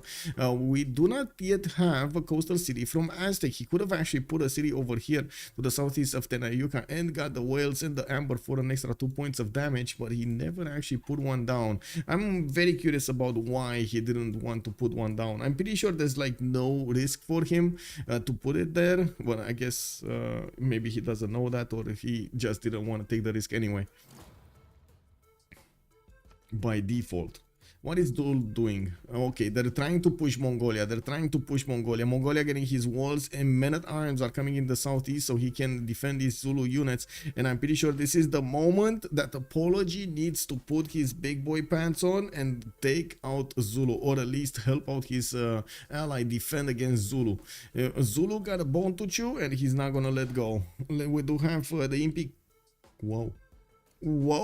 Whoa, these Kesheks are gonna be doomed. Oh my, oh my, they need to get out of there as soon as possible. They need to get out of there. Like, okay, like if there's no men-at-arms to defend these cities, he's probably gonna die. And yes, he's gonna probably need to put Kesheks in the north. Oh, look at the pikemen coming in. Mongolia might be doomed. 3 cities Mongolia here trying to defend with so many Kesheks. We're going to need to see if these guys are going to be enough. Some of them do have promotions. They hit quite hard.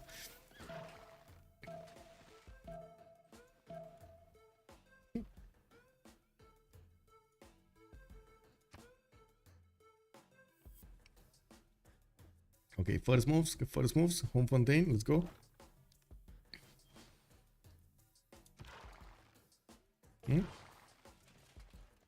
Oh, no first move. He lost it. It is what it is, you know. It was what it was.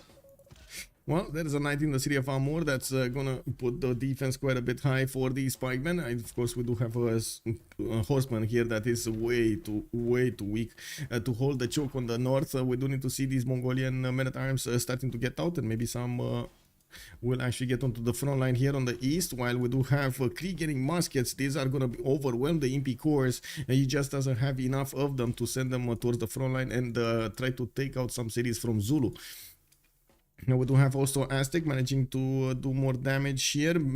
Incan piking shots are gonna fend off the night attack, and it does look like even if people is bringing trebuchets and more of these crossbows, they're not enough in numbers to take down the Incan defenses. He does need a lot more science, and people is going for his marksman technology with medieval fairs coming up in 3 turns, still relying as much as possible on his allies, so they get the win for him. Of course, his job here is to do as much damage against all 3 of his opponents as much as he can during the game, while Apology and Josie are gonna need to follow up later on in the game to try to clean up the map. Still, we don't have anybody from Freritos de la Vega getting on the same numbers of actual production versus DShark's boys, Apology and Josie, but I gotta point out Freritos does have 300 faith a turn that he can use to get going his military. Get his military going. Anyway, now we do have Polonia still getting pillaged by India's Corsair, and I'm getting stuck over here. The wheels of the chair are getting stuck. It is what it is. I have one of those, like, how do you call them, plastic things below, and sometimes it gets stuck on it. Couldn't they made that bigger? Anyway, we do have Indian Cavs also getting out here. It looks like Firsos is going to try to do an attack against Japan. I'm pretty sure Japan is going to have his own strong technology to defend himself. Siege tanks is coming up in 2 turns. No ballistics. I don't think he actually got to ballistics, but I might be wrong. No, he doesn't have ballistics. I do see it is going to take him quite a bit of time to get there, and that is going to hurt him. We do need to see what Firsos' target is going to be. Maybe it is going to be Kree on the east, and that is going to be an issue. Looks like these units of Mongolia did actually bypass the defenses in well, they forgot about defending Sakahi Khan, and they're going towards Hansa. And I do have to point out India is getting Corsairs right on the doorstep of Apology's cities. Apology is definitely not gonna like this. We do have Knights getting out and moving towards the southwest, while Apology is gonna need to get the ballistics of his own. We do need to see how quickly he is gonna finish in. Wait, did he just finish industrialization? No, he did not. He's 1 turn away from industrialization, by the way. Kick. Okay, he put a spy in Nongoma. Does he have a spy here in the cities of India? No, he doesn't. So these Cavs might actually do quite a bit of more damage against these cities. Very strong units. We do have a spy from India in the city of Wiskar Kisain of Kree. Okay. Japan pushing out a little bit, forcing India to look at him, and now India did reveal his Cavs. That means Firsos did give the heads up to Kree that he's coming with Cavs. I'm pretty sure right now Kree is aware, and he's gonna try to make it up. We're gonna need to see if he does succeed. We do have Mongolia getting his men at arms on the east side, and by the looks of it, he did stop the attack of Persia and probably put Zulu on the back foot as well. We do see these Kesheks right on the back line, while these men at arms are gonna get the front position. One will get onto the stone, and the one that's coming from the Seven Roses city is gonna get into the southeast. While I do see new men at arms are needing to get onto the front line. That horse, for some reason, is still alive. Whoa. Well, I guess he does need 2 shots to take him out. Not that easy. We do have Persia trying to go against Hattusa also. That's a 63 defense strength city, and he's attacking it with pikemen and men at arms. It does seem like these units are gonna die before they get there. There are a few catapults also on the way to deal with the walls. It's gonna take quite a bit of time and effort for these catapults to take down Hattusa's 63 strength walls. Okay, what is going on here? We do have people still keeping Tidits busy, forcing Tidits to do the biggest defense ever. We do have people with 1100 military. JR is 1000. Ooh, 1000 military Zulu. I mean, this is a problem. He's getting impi cores from everywhere. Yeah, this is where Zulu peaks in this game. Pretty sure that with the science and the culture, he's gonna die to tanks in any case, but until then he will do a lot of griefing over here in the Mongolia's cities. Wow, Impicor still alive. Okay, there we go. Now he's dead. Where's the general? Wait, he still doesn't have a general? Oh my god, JR is saying yeah, good game, huh? Okay, okay, yeah, yeah. He's not liking this. He's not liking this.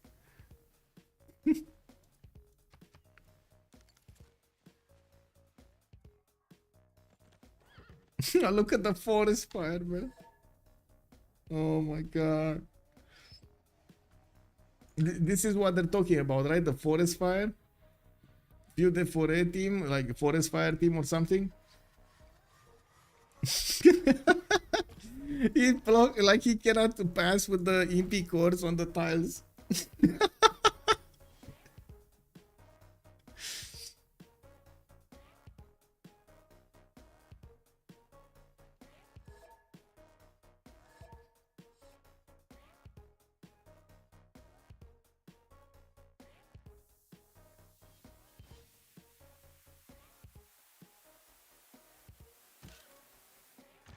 Okay, well, Aztec, he's getting pushed back. It doesn't look like he's gonna hold on these parking shots well. DDs did manage to get a successful defense here, I would say, but he's still struggling to get back onto the gold tree. He's also 144 science. He did get more, but in the meantime, Apology got to 250. We do need to see if Apology is gonna manage to fend off attacks from India. Well, there are a few units from Mongolia trying to slow them down.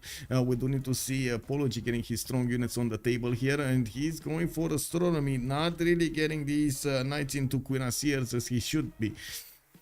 We got people going for metal casting in 3 turns, and Apology will have nationalism in 6. He's getting another wave of knights to get onto the tiles to the southwest, and I do notice he's finishing up a workshop here, not to mention getting his amphitheater in the big cities in the north.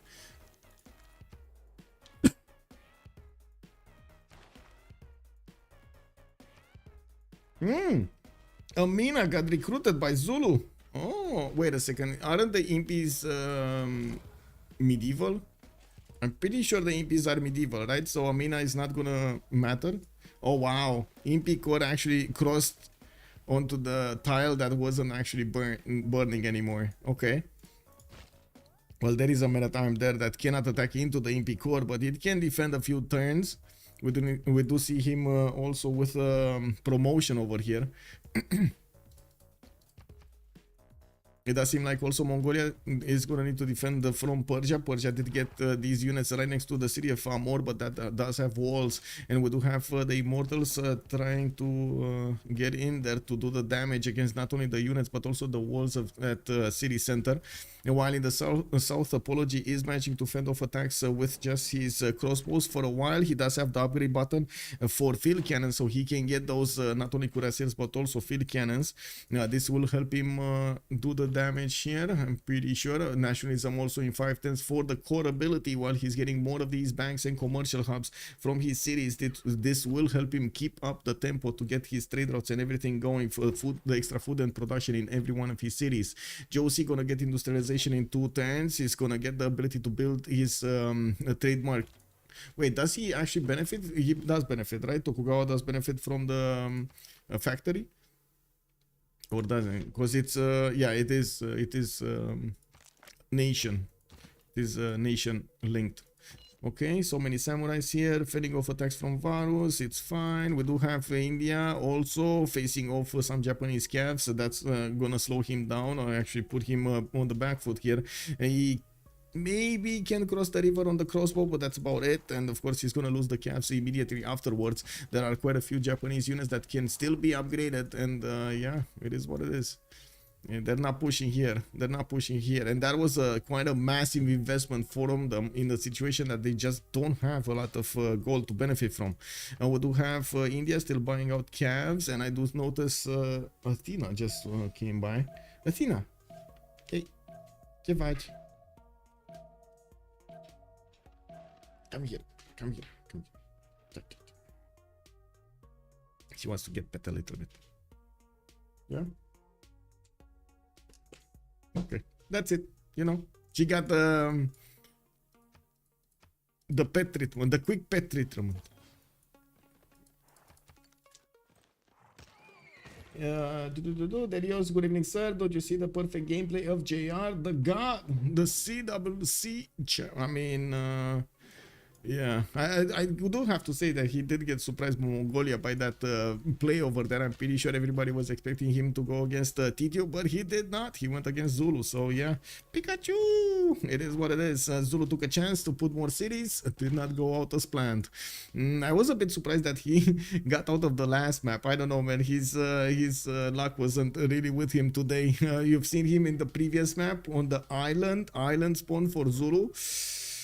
Ooh, that is a problem. Anyway, we do see Zulu getting more of these MP cores with promotions, and they will start doing the damage against these meta times. I'm pretty sure Home Fontaine is very far away from getting extra damage, while he doesn't really have that many more units. He did send quite a few of them to the southwest, where they are fighting the Indian calves, which are gonna have a problem here. Actually, wait a second. I think the Kree units are gonna have a problem. Look at the thick thighs on these calves, man. 79 strength on the calves. That's a problem. India is managing to do the damage and cutting through the city of Bologna, put it under siege. While I don't see Josie moving. Josie, I think you need to move. Just saying. I think you got an enemy next to you. He's breathing heavily. It's very nasty. You know, going towards Bologna, taking down cities. Hello? Burning libraries. Hello? Does that ring a bell? Tandorios, if you were, you wouldn't be the one calling yourself okay. Lol, India got smashed by a fire, then Habub in the same city. Yes, but also he's gonna get a lot of fertility here. These tiles are gonna be amazing. And look, Habub still keeps on going, man. Giving, look at that. He's getting another one here, another food here. Oh, this is actually the gradient dust storm. It's not Habub. We were speaking in Habub's name. Oh, I see Aztec is getting pushed back considerably here, and I gotta say, Apology might actually be doomed here if he doesn't get this under control. He wanted to keep on simming while his opponent was attacking him, and as you can see, India is getting a few units right inside of the borders of Mr. Vasis, which is granted gonna try to get the ancient walls going, and he does have a cuirassier there, but it's not enough. He's gonna need more. We do need to see him also with field cannons, which are probably going to be the technology that is going to save him there. Oof. Well, that's a dead pikeman. Yeah, that's a dead pikeman. It is what it is. And we got Mongolia here with a pikeman inside of the city of Amur and Keshek in the north. That Keshek is actually in a dangerous position. We do need to see if he's going to fend off the attack from Zulu, since we don't actually have Kree helping him out. This is a bit of a problem here, and yes, we do understand Kree was needed to get all of his defenses going to the southwest and also get the sim going in the meantime, while he did try to do that. Unfortunately, right now his attention and his production is needed elsewhere. We do have people also getting pushed back by Inca, while at the moment I do see Inca getting a few field cannons going. Athena started. Hey, Athena. Bad girl.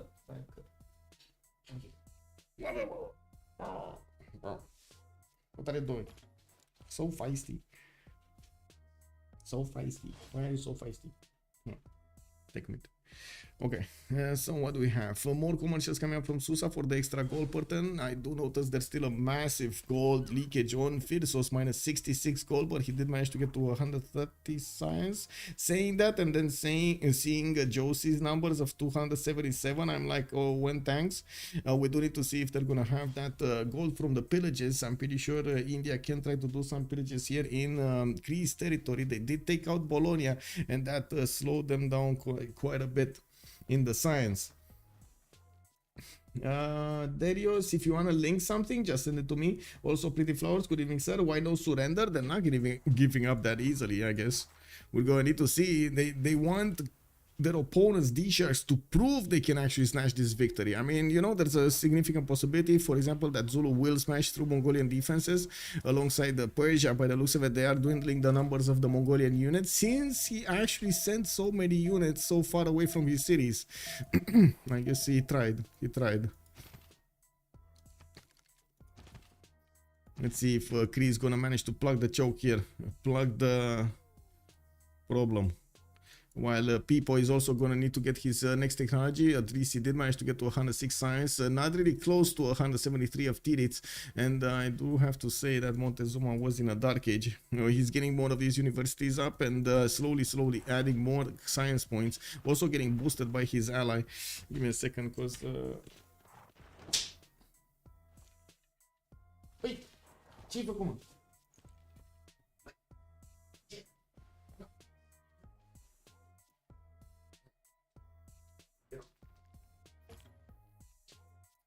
Okay.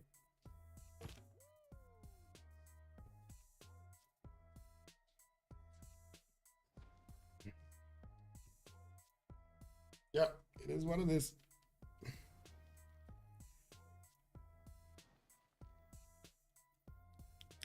Okay, so this city gonna get ancient walls next turn. He does have a battery ram to push through it, no problems for these imps. And I do notice we do have some Persian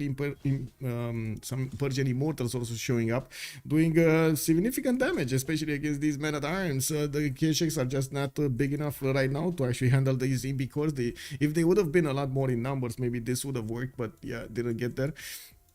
While we do have line infantry helping the defense on the city of Pictocahana Piwin, we do see that at the moment Kree is not actually switching all of his production to make military, and this might come back to haunt him, especially since all of the Indian calves are not are now left without choice in front of them. Are they gonna go towards Mistavasis? Are they gonna start going against the armies of Japan? I would say Mistavasis is a much juicier target, and he already has a calf there seeing what's going on, so he definitely can get in.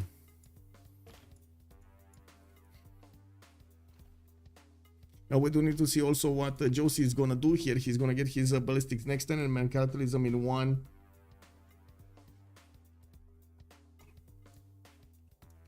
I did notice also Mongolia is getting a settler here. I do want to point out that there's a massive military here that can keep on going, and that will mean going into the Kree cities where there are already quite a few camps from India. Oof. I mean, where military? Kree? Where military? I would have expected already Josie to attack with his calves, like a long time ago. Just to help out Kree, you know, just to stop the invasion of the Kree nation. This was like, you know, predictable, I would say. Very predictable. Ooh, that's a lot of gold India's getting, and a city. Looks like JR just tied with Mongolia here on city count. He did manage to take out the 7 Roses city. And not even keeping it, just deleting it out of spite over here. Home Fontaine is gonna be remaining on defending on 2 cities. We do have Aztec getting a few knights back, and he's gonna need to upgrade his cuirassiers because his opponent is coming with them. Next time he's gonna get ballistics, and I do notice he's clumping up his units for the defense of the city of Tlacopan. We got quite a few field cannons, including cores here coming up from Inca. This is gonna be quite big. A lot of damage can come out from these field cannons quite quickly. In the south of Kree, we do see all of these calves of Firsos are trying to keep on moving forward and try to find the weakness, the chink in the armor. Looks like they are finding some of these units from Montezuma that are trying to get a city, but that's not happening by the looks of it.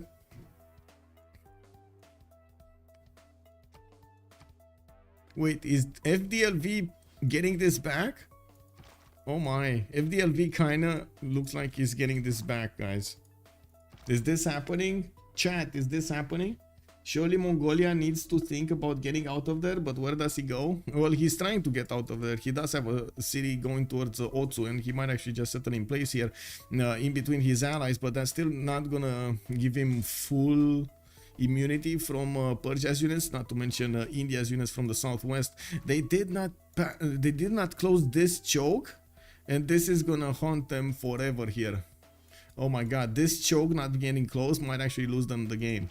We do need to see if Josie is gonna get to tanks pretty soon here. He does get his electronics factories out soon, and I do see him building up his military academies and new encampments coming out from everywhere.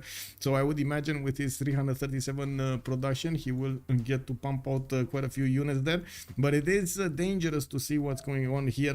Not dangerous to see. It is quite important to see what India's gonna do with his looting rampage here, because he will get the opportunity to slow down considerably Kree, and the sooner the Kree actually gets this cleaned up, the easier it will be for them. The longer it will take, it will be probably game breaking for them. This we need to see.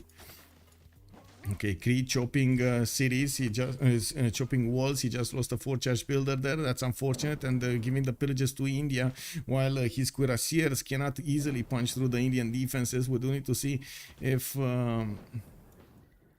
he's gonna get something to attack with. Yeah, they're just not strong enough, man. They're just not strong enough. Okay, next attack vector, Zulu's going towards the city of St. Valentine, while I do see Persia is getting next to the city of Vamor. Oh, boom! Trebuchet goes in, takes down the walls almost. I do see a level 2 Keshek in there, just making Pikachu faces of the damage that the Trebuchet did. This is basically breaking the wall, almost breaking the wall here. We do have a wave of pikemen also getting out next from the cities of Persia and going towards the front line. He doesn't have a route there, as in one of those road generators here, a military engineer to generate the road, but it is what it is. He's gonna need to make do. It looks like also Inca still keeps pushing against Aztec, and I do notice finally people did get his own cuirassiers up, and he does have a general for them. Does he? I don't think he does. I don't think he does. He does have a bull for the extra heals, but I don't think he does have a general. And of course, I do have to point out the field cannons here from Inca are extremely valuable. We're gonna see these units do a lot of damage against their opponents. They're also coring up. He does already have nationalism. Wait, what? What? Wait, what? Wow. Well, I guess that pen, brush, and voice worked out in the long term, didn't it? Oh man, so many pillages here, and it looks like India is gonna manage to get all of those extra bits and pieces for his allies, but he's only on 148 science, while Josie next to him is keeping his advantage of 208. Apology did go down to 150 of his own, and right now he's busy getting to defend against India than do anything else. We will see a massive army also from Zulu coming in, while yes, we do have field cannons getting onto the front line. They're just not big enough in numbers. Okay, let's finish up this vote. We got 2 more minutes as a pause, and we're gonna come back to see what they did and what they will do in the next part.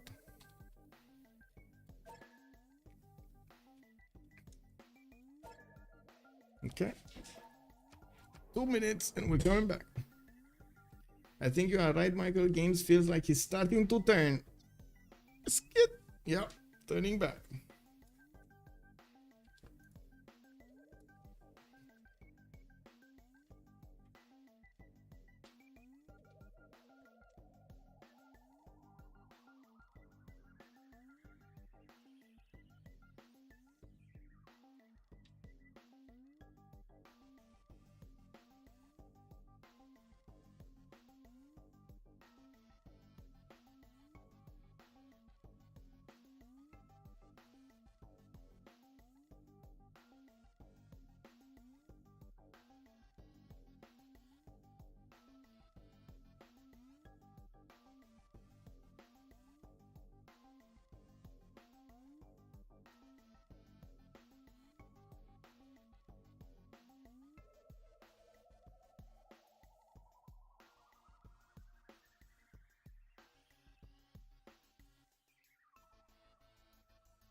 Always just a touch of space madness.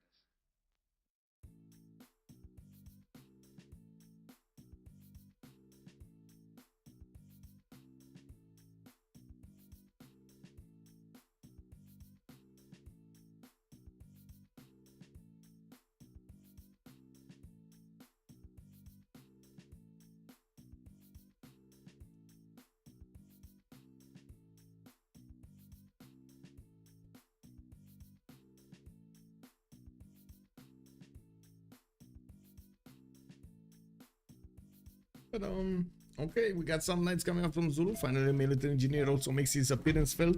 And I gotta say, when I was getting out there, I was thinking, oh my god, Zulu, if he just moves to the south, this is gonna be a disaster for Kree. If only Zulu moves like a few units to the south, Kree is just gonna be overwhelmed. It's that easy right now to overwhelm Kree. We do have him with so many of these calves just running around everywhere. He did manage to take one down, but some of them are coring up. Kora Balgasun is also gonna be taken down here. The new city that Mongolia did want to settle, so he gets out of the front line. Well, he's finding himself again on the front line. We do have new walls getting up from Mr. Hasipik, and I do see he's still trying to get his factories up. They're not giving up on this, but especially since he does have 300 points of production. Let's see what's going on east side. Is Inca gonna push through? Doesn't look like Inca is gonna get to push through. Not gonna lie, this doesn't really look like winning numbers here. Yeah, they don't look like winning numbers. Anyway, Theocracy loses a wildcard policy slot. Pawnmaker is going to get plus loyalty but minus 20% population growth. And I do see Tokugawa is going to lose 2 Diplo points. That actually is going to put him back one more Congress. He's on 4. No, yeah, he's on 4 out of 20. He's on 4 out of 20. Getting his coal power plants going, this is going to help him get a significant amount of production boost. But I do have to mention Firsos did manage to get to his own 300 points of production with 348 faith a turn. He just keeps on building units and sending them on the front line while he is trying as quickly as possible to get to his tanks technology. We do have calves from Japan getting into the borders of India, forcing him to buy new units, and he's straight up buying calf cores. Oh my god. Anyway, Cuirassier cores also coming in quickly for the defense. It looks like the Japanese units are outmatched over here. They're gonna get 2-shot quite easily by these units of India. Yeah, while you do see how much Kree is struggling to do the damage against these Indian calf cores. It's basically losing his cuirassiers against them.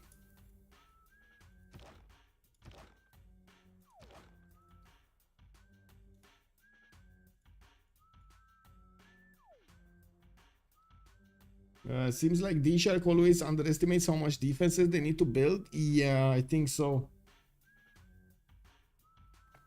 Small Soldiers is also mentioning that he thinks India's army maintenance will be the death of FTLV. I mean, he's on minus 82. Is not. Yeah, I guess it is kind of big. It is kind of a big hole of gold here. While on the other side, we do have almost 300 gold generated. On Freritos de la Vega, we barely have them making 100 gold between them. But they did manage to take down another Mongolian city, and they will take Korabalga soon, probably. Yeah, this city kind of looks next turn. Yeah, that means Mongolia will probably full die. That means somebody's going to lose a military alliance, and it is going to be a hell of a ride to try to get to Diplo. That's out of the table, so they're going to need to rethink their strategies here. Go, or maybe they already thought about it from the beginning. They wanted to go directly towards military units and try to get there with as much production and as much size as possible. We're gonna need to see if that's the case here. Josie gonna get his steel walls next turn, and I do notice he does not have oil, so that means he didn't get refining in the meantime. Coal power plants are gonna start powering up everything, and he is gonna significantly jump up in production here quite soon after he finishes everything. Remember, he already had shipyards giving him the extra bonuses from these harbors, and that's a lot of production. He also needs to fend off attacks from India's units on the east, and then reposition everything to the southwest after he cleared those up. Not to mention get another army ready so he can defend his east side against both Persia and Zulu. Zulu basically doesn't really have any mission in life than to just do units and send them against Kree until Kree gets a significant amount of defense. I'm actually very surprised that the topology went down to 156 science. I would have imagined he would have been a little bit more, like 200 or something, but that is quite a hit over here on apology. Now basically Firsos is starting to equal his numbers, and we do have Tidits with more on him, 185 and 58. Well, I would imagine we don't have that many golden ages here, but we do have Josie in Exodus. Okay, we got people in a heroic, and then what do we have here? Normal, golden, Firsos is Exodus. Okay, and then that's it. Dark. Okay, dark. Ooh, oh, wait, India might actually break Japan. No. Oh, yeah, no. He's not gonna break Japan. He's gonna force Japan to do more military, sure, but that's also Japan just finished his production capabilities here, so he can pump out cuirassiers. That's very slow production actually. 3 turning a cuirassier. Does he not have the card in? Yeah, he doesn't have the card in, that's why. He doesn't have chivalry. Apology is still building a wildcard wonder. Yes, he actually needed to move away from it because he was getting attacked from the south by India. But then, as you can see, he does want to finish it. It's only 1 turn, but that is gonna give him quite a bit of an advantage. Kree just gave 2 more traders to India. That's a lot of golden yields that just popped into Freritos' hands. Look at that. He's on. You say he doesn't have an economy? I would argue the opposite. He has the biggest economy of them all. 2,000 gold, 2,200 gold points acquired from Kree. Kick. He just got enough gold for what, 20 more turns of negative economy? Lol. Wow. Okay, looks like Zulu is pushing through the last defenses of St. Valentine. We do have India taking out that city on the west side, the second last remaining city of Mongolia. While I do notice Kree is getting attacked by also the Impi Corps. Kree is about to be overwhelmed here. We do have the Zulu units jumping from the forest towards the city of Pashkavashik. While I do see Apology is still trying to get his refining. He's 3 turns out, and oh my god, he's gonna give more traders here. He's gonna give more traders, guys. Uh-oh. I mean, it's not really his, his full fault over here or something, but he definitely needed to stop the Cavs from getting into his territory and feasting on his traders like that, man. He got all of the princesses there, man. India got everything. Nasty. What do we have here? We got a spy from India that needs to get into the borders of Japan, probably. I don't see a spy yet deployed in Japan, and he definitely wants that extra diplomatic visibility. While Josie just finished his steel walls, he's gonna go towards the refining, and he has nationalism in 4 turns. That's gonna put him right on track to get his tanks up. Kree really has to militarize. Yes, yes, that is indeed true. I feel the same, but he is probably reluctant to do that because there's no other simmer, and it's not like he wasn't on the way towards the biggest simmer, right? That's the problem. Oh well, it is what it is. He needs to adapt to what's happening to him. We got India pushing from the south with those calves that went around the mountains, and it looks like Kree is well, trying to get on to them, but he finds it very, very hard to actually figure out where to go. Why is he not killing? Does he not have first moves or something? Because that calf should have been dead. Hello. There we go. Okay. Oh my god, so many pillages here. Persos 2600 gold. We're actually seeing the gold increase. Oh my, 2800 gold, guys. 2856.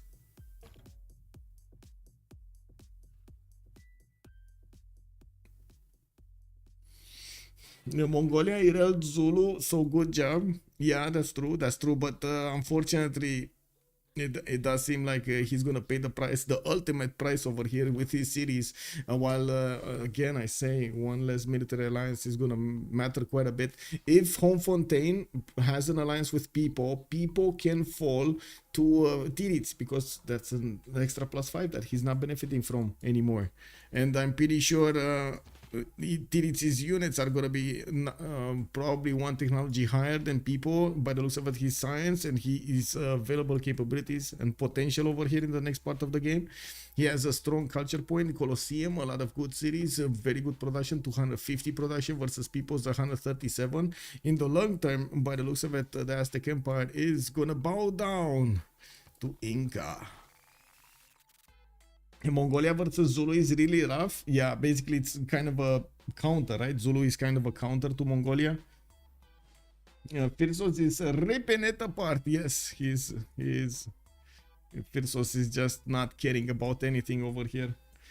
Apology is left without that many traders, without that many tiles. He lost so much, so much. Look at these. Look at these. 1, 2, 3, 4, 5, 6, 7, 8, 9.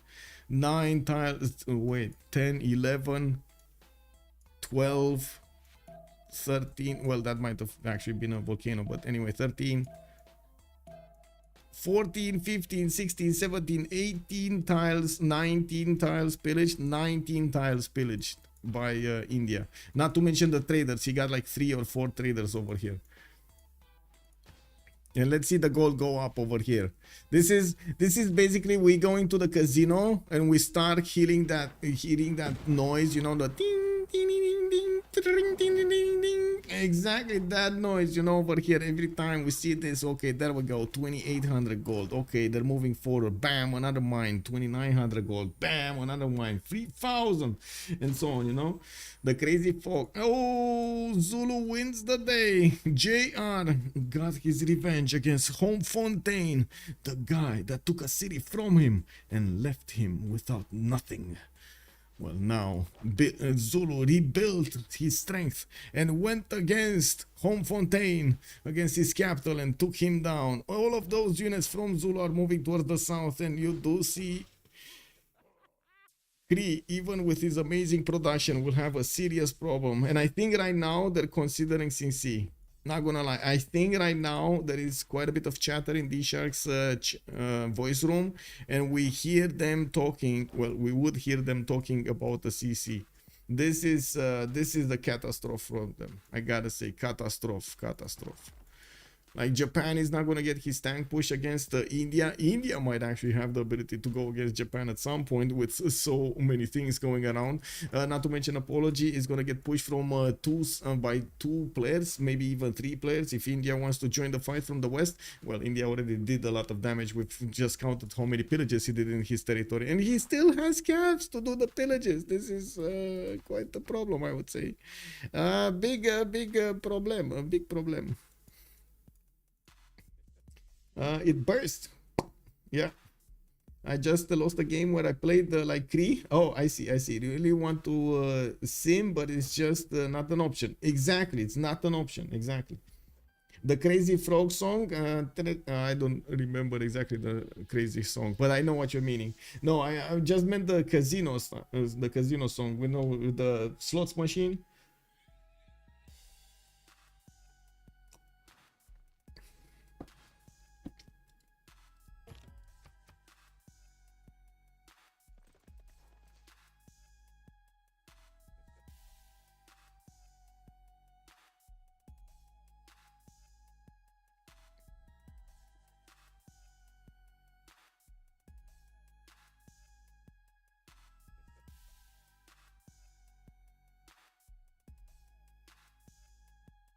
Oh, Knights coming up from Zulu are going to start pushing through Aztec's west, and this is going to be a problem. Aztec just doesn't have that many units on the west side. He only had the 2 of these swordsmen there, and I'm pretty sure that they're going to die quickly. And we do need to see when JR is going to cross that river, and if Inca is going to help him push with his field cannon. He can put it on this 2-2 forest, and I'm pretty sure he's going to hit these units here.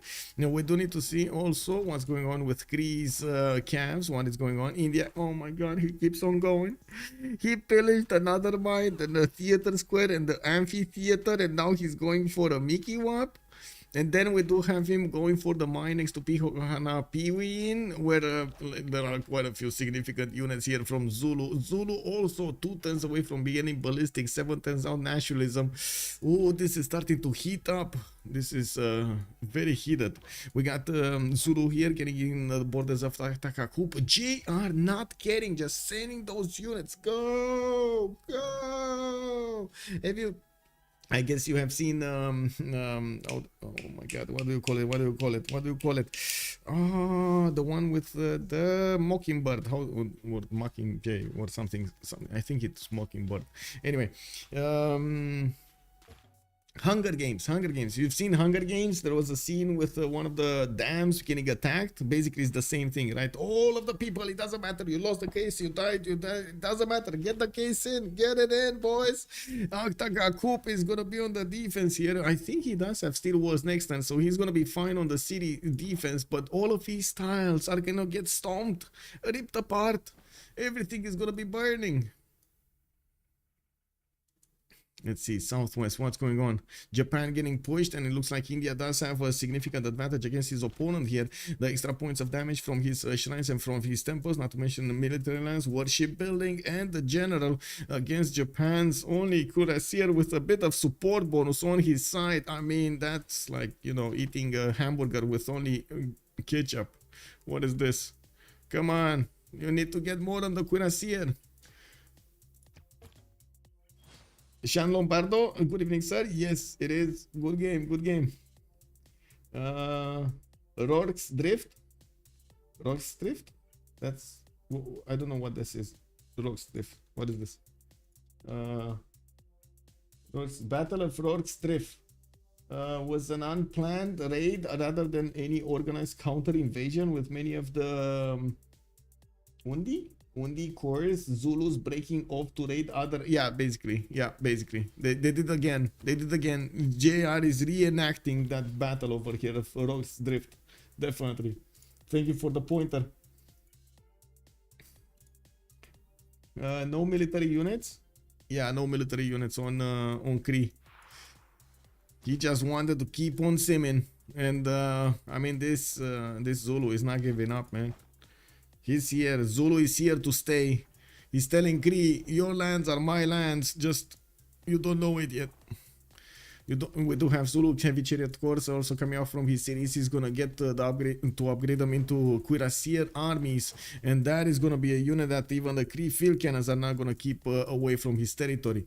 We do have Zulu deploying a spy in his capital city, while of course I do see India doing the same. India is massively pushing Japan and tearing apart these units. Even if Japan is one turn away from combustion, he's gonna have only a few tanks here. These calves are gonna still die, and we do need to see if artilleries are gonna follow up this attack. So Freritos does get the ability to push down cities and take down his opponents here. It looks like he played the catch-up game for all game long, but now he did manage to get over his opponent. We do have military academies coming out from him, and he's buying, and there we go. There we go. The timing on this is impeccable. Getting those artilleries in the city of Agra. He will need to get them quickly on the front line. He does have a military engineer creating the pathways, so he gets much faster movement. Also, Steph, India is 4 turns away from buying tanks with faith. Yeah, combustion. Yeah. He's getting there. Freritos 4 turns out. Tirits 3 turns out combustion here. We do have him retreating back, and I do notice Zulu did upgrade his units next to the city of Brussels, but did not move forward. We do have new heavy chariot corps coming in. I would have expected he's getting some normal heavy chariots so he can army them up. Looks like no, they might not think they have enough gold. I mean, what am I talking about? They have so much gold on Freritos.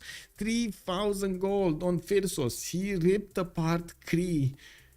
Wow, look at Kree's, man, this is just so sad. This all of Kree's territory. Can you imagine the horror of this happening?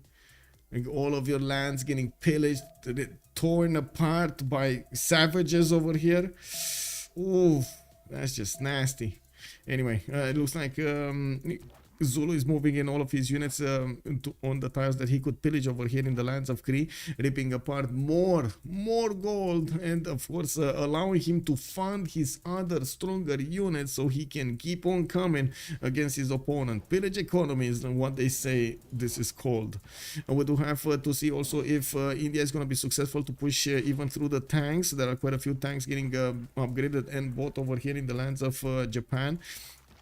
And I do notice there are promotions on the Indian units also. Some of the Indian cav corps did manage to get in next to the core cities of Japan, and they might actually get quite a few important pillages. There is, yeah, he's not going to get there, and I'm pretty sure he's not going to matter if he gets there. But anyway, this is going to be still dirty here. These tanks cannot really really defend. Like, they cannot defend forever, especially against the cav cores, and it's still gonna be a problem because of how much gold Freritos is ripping apart from his opponent's empires. This gold is gonna go towards these heavy chariot armies here to be upgraded into cuirassiers. Didn't GR get the button? He did get the button, right? I'm pretty sure he got the button. Yes, he did get the button for the cuirassiers. I'm pretty sure he also has mercenaries. So what is the hold up, bro? What's the hold up, man? Anyway, it looks like Inca did find a way to attack into his opponent in the much weaker side. I do see Zulu pushing in from the west side and discovering the units defending the city of Malinanco. While Inca is coming in with field cannons, he's going to make quick work of the defenses that Aztec put out there. We do need to see him also getting some of those bombards. If Malinanco is going to get walls or steel, that's going to be a problem. Well, I guess people is not that far off. Refining coming up in 3 turns, while Nationalism is going to finish in 1. He is getting to finish his military academies in his encampments, and I do see him getting his field cannons. Trying to do this defense. Hattusa is about to also go down here in the... Oh, wait, what am I talking about? What do you mean go down? It's 102 garrison defense strength. This city is never gonna go down. Like, this city is what? It's gonna be taken down by a GDR maybe? Kick. Lol. Hattusa won, guys.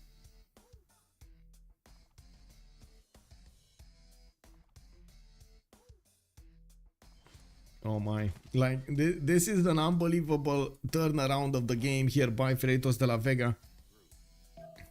Doing so much damage against a Cree that was thinking he was so tall and handsome, but wow. And powerful, I mean, that, yeah, he totally forgot to build the military, or chose not to. I'm not sure which one of the two. I think it's the first one, to be honest. He forgot. He also didn't have the information we benefited from. I also want to mention that, as in we did have the extra information that Zulu is coming in, the Belgia's coming in, and it's not like they were having where to go.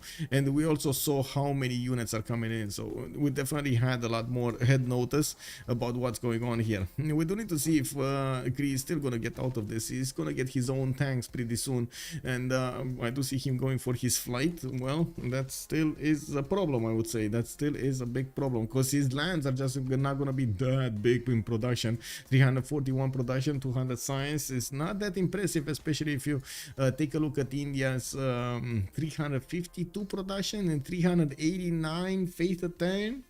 That sounds kind of big. Yes, we do have Japanese tanks, but soon we're gonna have Indian tanks, and with Varus, they're gonna do more than the Japanese tanks. We do need to see also if Persia is gonna get to take down these cities of Japan, rip them apart slowly from the north, while yes, these are gonna be 81 defense strength base of the tank. And we do need to see if Persia is going to manage to get the technology to matter here. He's on 87 science and 35 culture, barely getting his campus from Mashhad, which did get his 10th population, and still finishing up his universities in his other cities. Just didn't have enough time to move production from building units towards getting more sim done. Military science in 2 turns. It looks like we got our answer. That would be a strong unit if only he would have had a lot of them. Let's see, Immortals. Yeah, Immortals are going to get upgraded into line infantry. That's probably his strongest point, but that's not gonna punch through steel walls. Nah.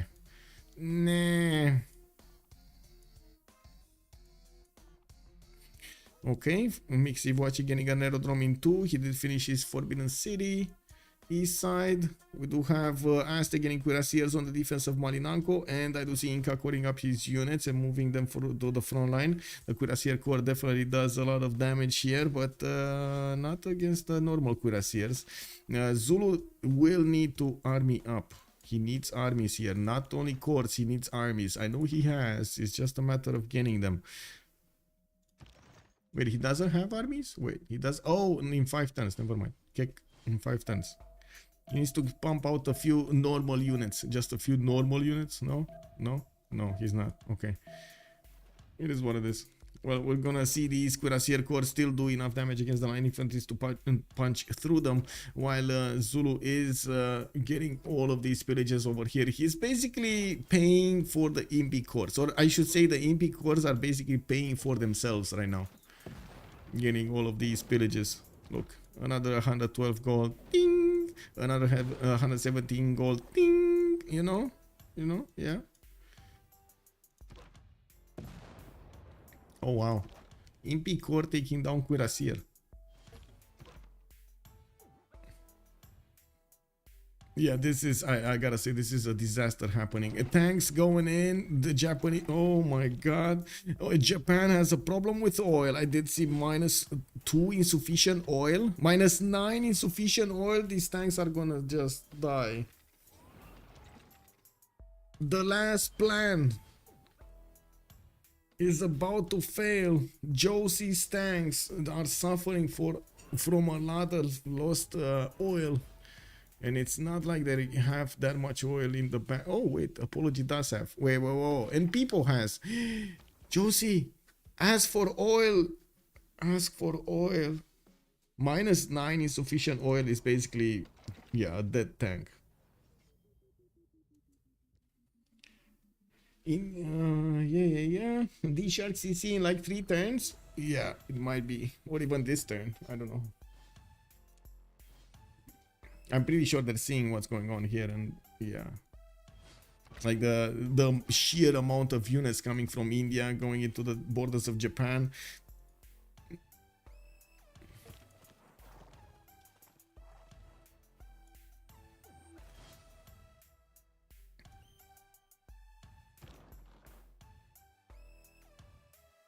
I did right when voted for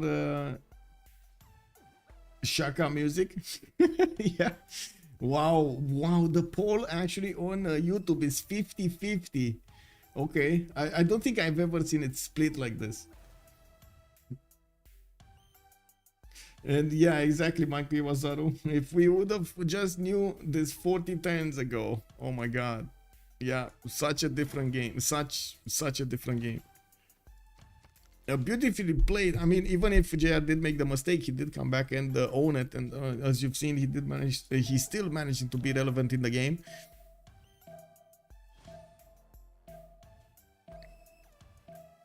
Well, Inca did manage to get the tanks much faster than people. We do have people barely getting his steel in 3 turns. While yes, he does have refining, it's going to be a few turns that Inca will have an advantage over his opponent's units.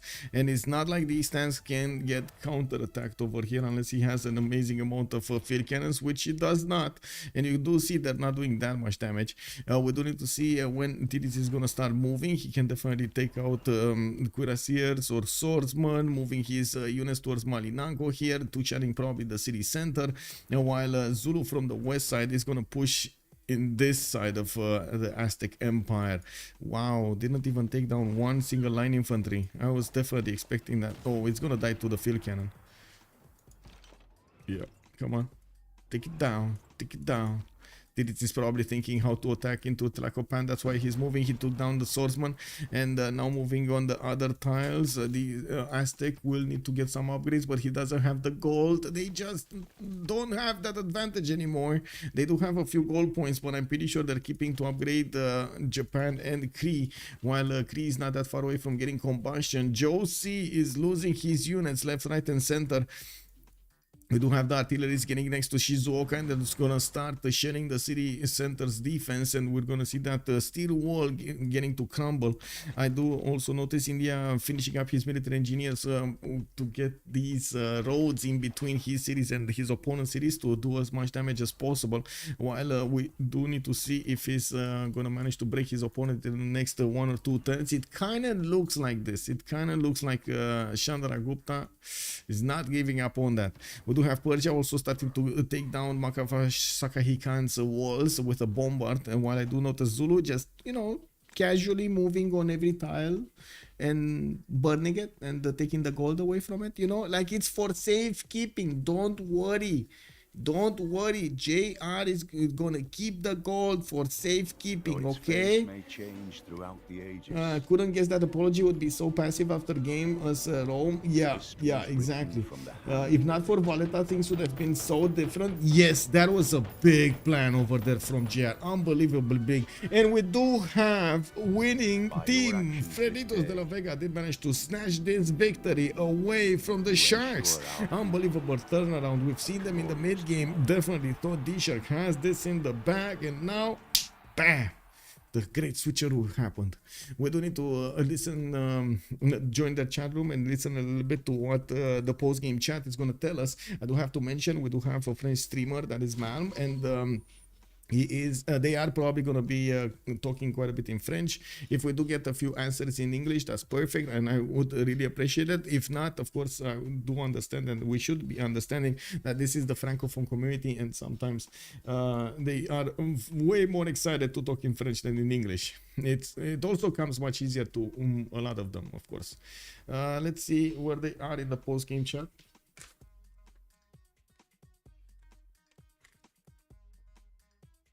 Oh, there we go.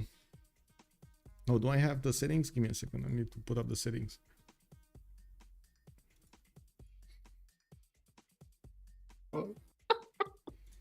Imagine si je scoute pas la Valette, hein. Quelle présence d'esprit, hein. En vrai, c'est Comeback. Malm. Oui. On est d'accord que c'est vraiment unlucky qu'il soit faufilé entre tous les pointeurs quand même.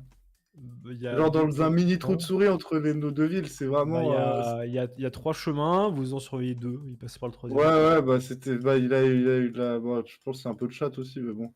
C'est bien joué surtout.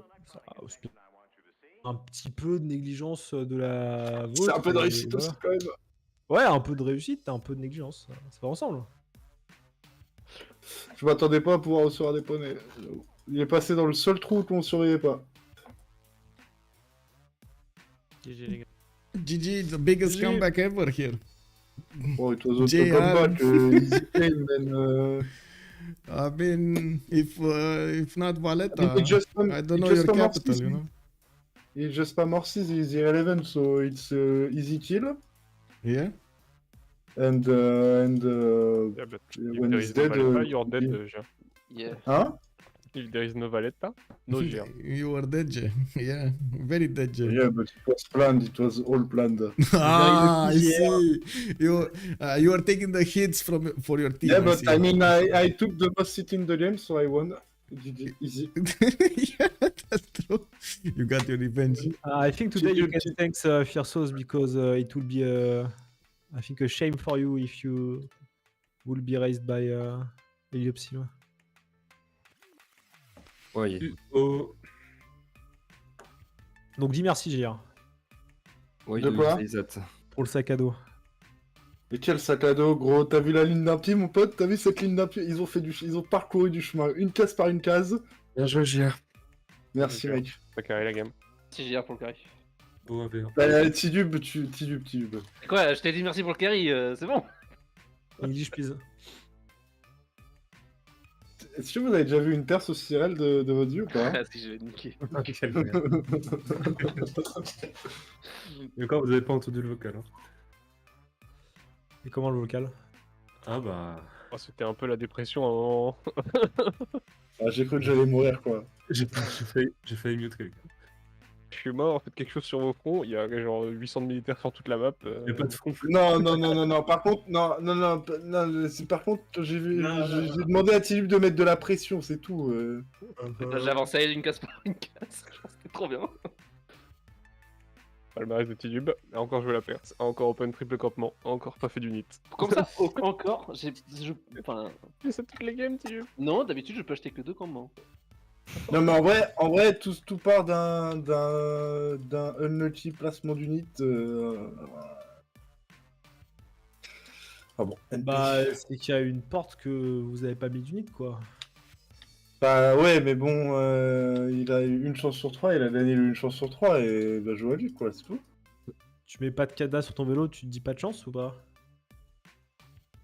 I'm gonna stop it here and I'm gonna send you to Malm stream so you can hear the post-game chat in French. Thank you so much for everything and much appreciated for the support. Thank you so much for the follows, for the subs, for the gifts, for the bits, for everything. Thank you. Also, if you are watching this from YouTube, I hope you're gonna leave this video a like. If you do enjoy the content, I hope so. You're gonna leave it over there also a comment, and don't forget to subscribe to the channel for the next videos. I do have my schedule displayed on my Discord, where I do also keep a replay center channel going for the past games. You're gonna see a GIF over here with all of the history of the game, and you can immediately take a look at the YouTube videos. Bam! You click a button and boom, there's the video. Easy peasy. Now I did think about like putting trailers and so on YouTube, but I still don't think it's worth it. Definitely Discord is gonna help us out with this kind of a tool. Now thank you so much for everything, and let's see each other next time. I did notice there is a game on Friday. We got one on Saturday, and I hope we're gonna get that on Sunday. I'm not sure about one tomorrow yet. So have a good evening, and I hope you're gonna have a lot of fun with some Civilization 6 content. Bye bye bye.